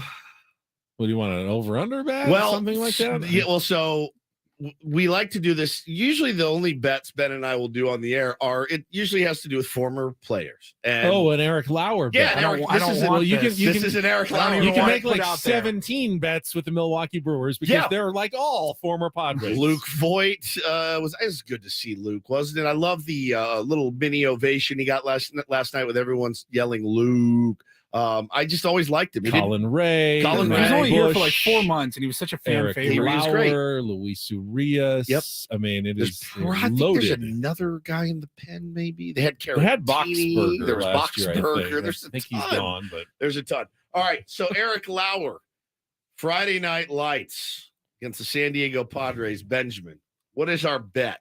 I don't know. He's off to a bit of a ragged start. His ERA is around 7. Remember how tripped year, out but... we were when he went to Milwaukee and was like one of their better pitchers. Yeah, no, he's been very good for them the last and couple of was seasons. hitting like 97 on the gun from the left side, and you're just like, why does this happen? All right. Let's see. In its first 2 starts this year, against the Cubs on April 2nd, 5 1/3, 5 hits, 2 earned runs. Not bad at all. And then his second start, his most recent start against the Cardinals, 4 innings, 7 hits, 6 runs. Not good at all. 2 homers. Not very good. His ERA is now 7.71, I believe.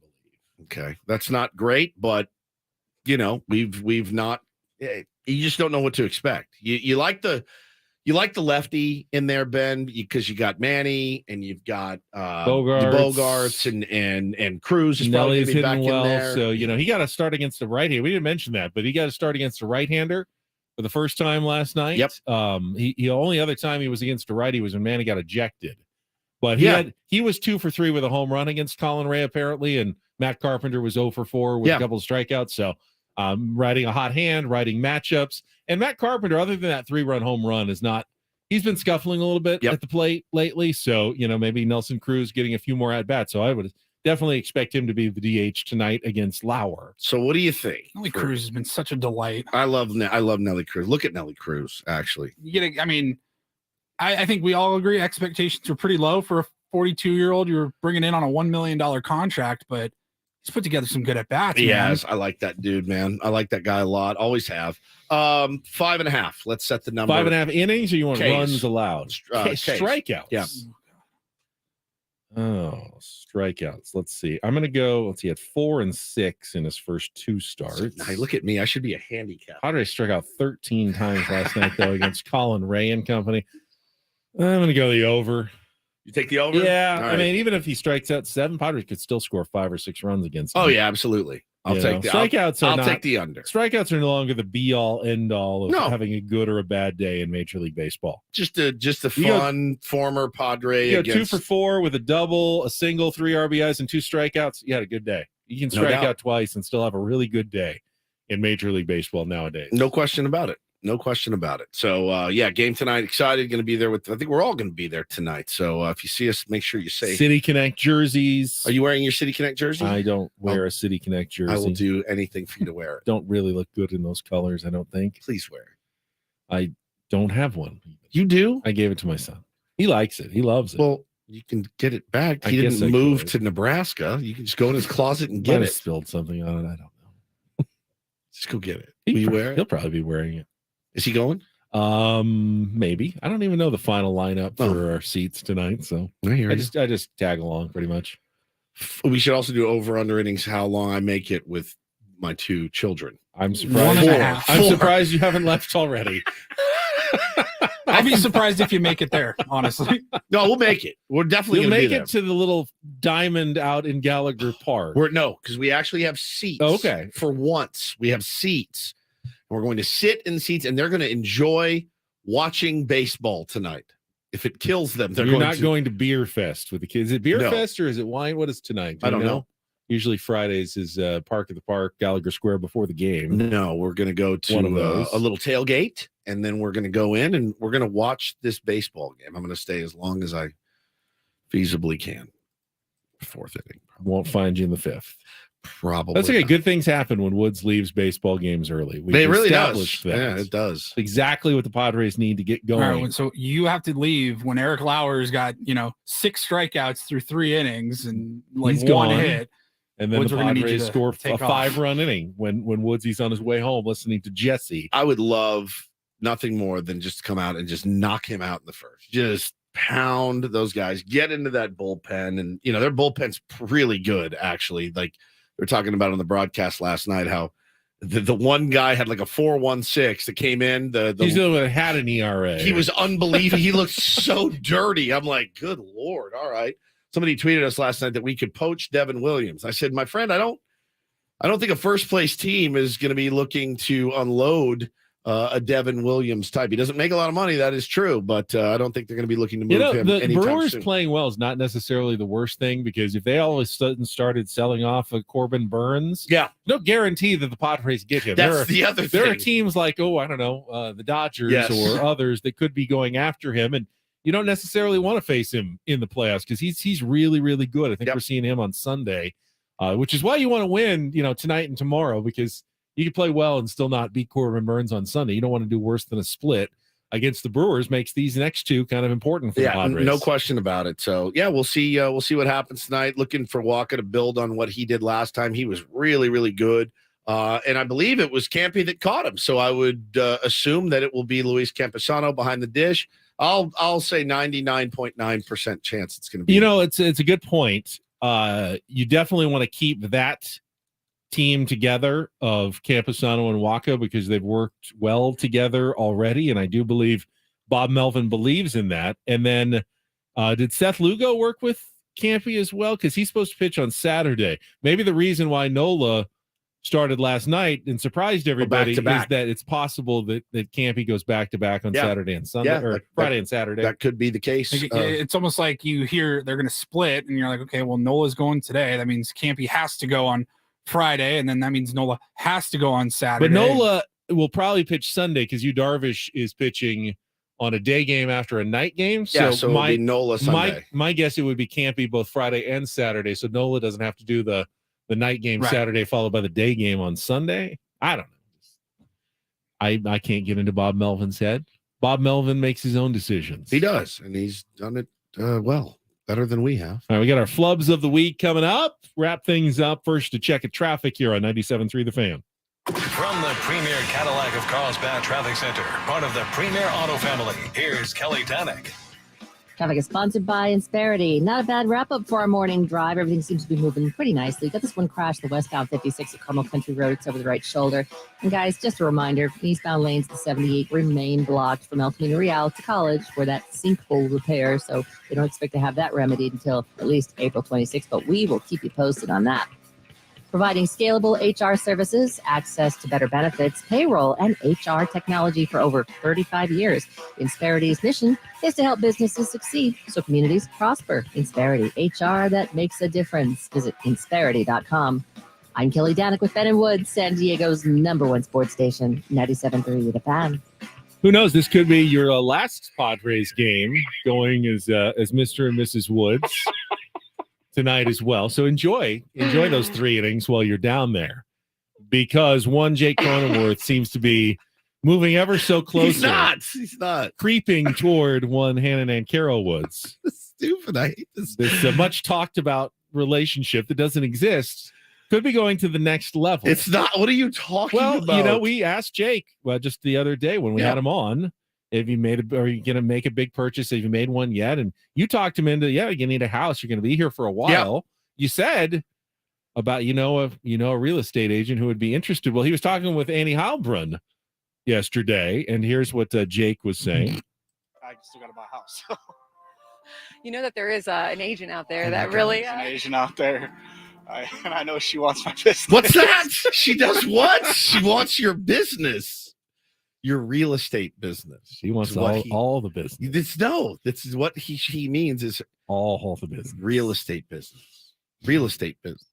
It's a professional relationship. We had a nice run.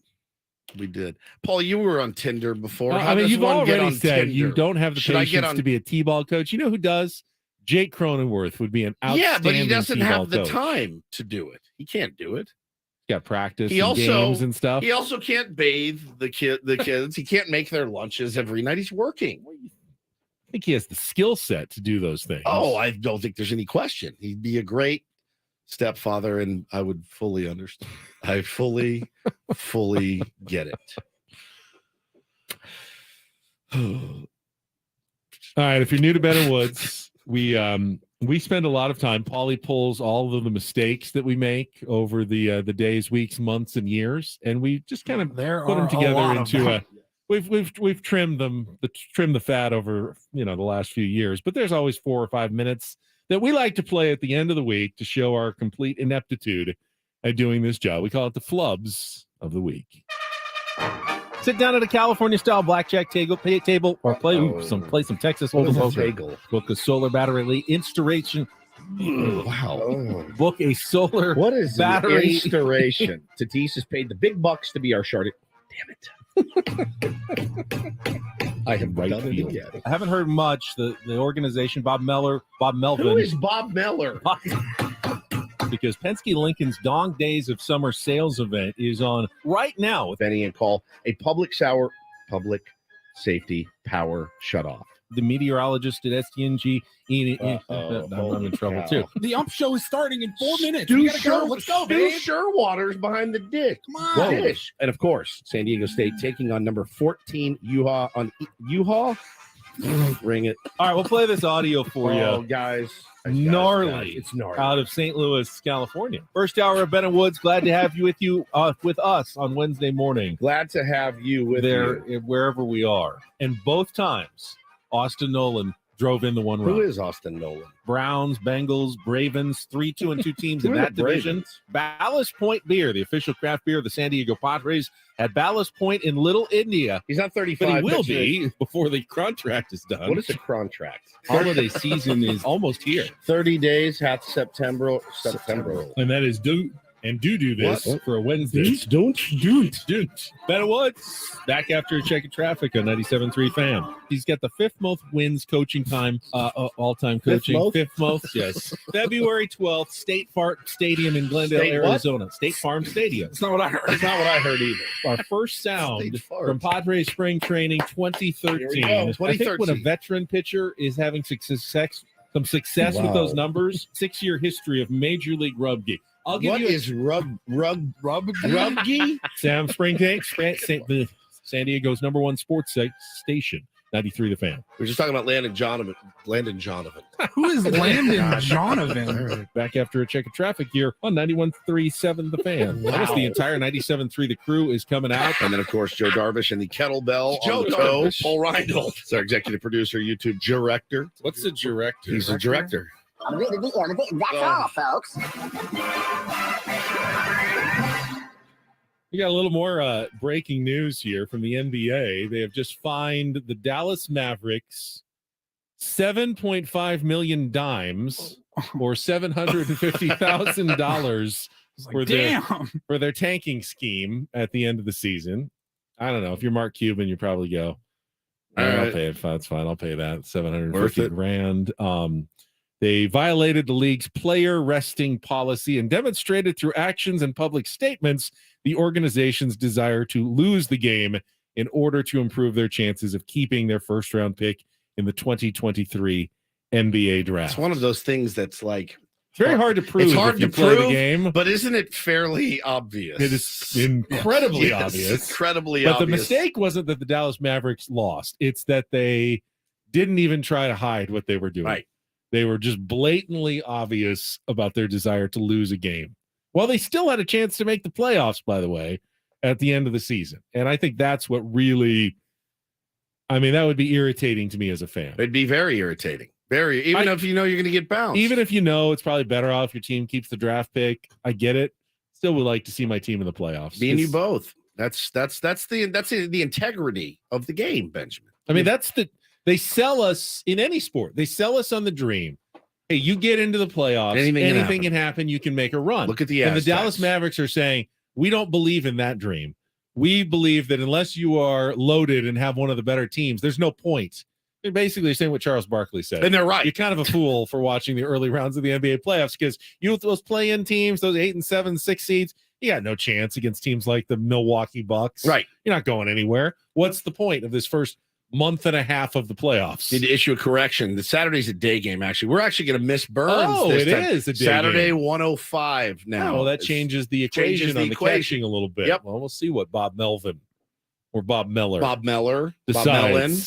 Bob Mellon. That's another flub that we've had. I will tell you this. I wouldn't have made it through today without you. I'm absolutely gassed. I got like 3 hours of sleep. I don't know how you do it every day. Would you have begged Dallas to stay even Yes. longer? Yeah. I would have given him the last hour on his own. Braden could have come in earlier and co-hosted with you. 100%. He's I just would cruising in not- now for the I Coach would not- Shunk and Tara I would show. not have made it today. All right. glad- Well, I don't know what my whole jury. Am I done? Do I have to go on Monday? I think you're don't good even now. know. I think you're good. I would expect to be here on Monday at this point. So hopefully Padres win 3 before we come back, and we have a nice, happy I'll Monday just get show. swept, and then Ben's like, "Hey, just Jury FYI, duty, I got yep. jury duty all week. Sorry, Yeah, boys." Jerry, I've been on a trial. We'll Kill see you you. in a couple of weeks. All right, for Paul Reindl, for Stephen Woods, I'm Ben Higgins. Thanks for joining us, everybody. Have a great weekend from all of us here at 97.3, The Crew and The Fan.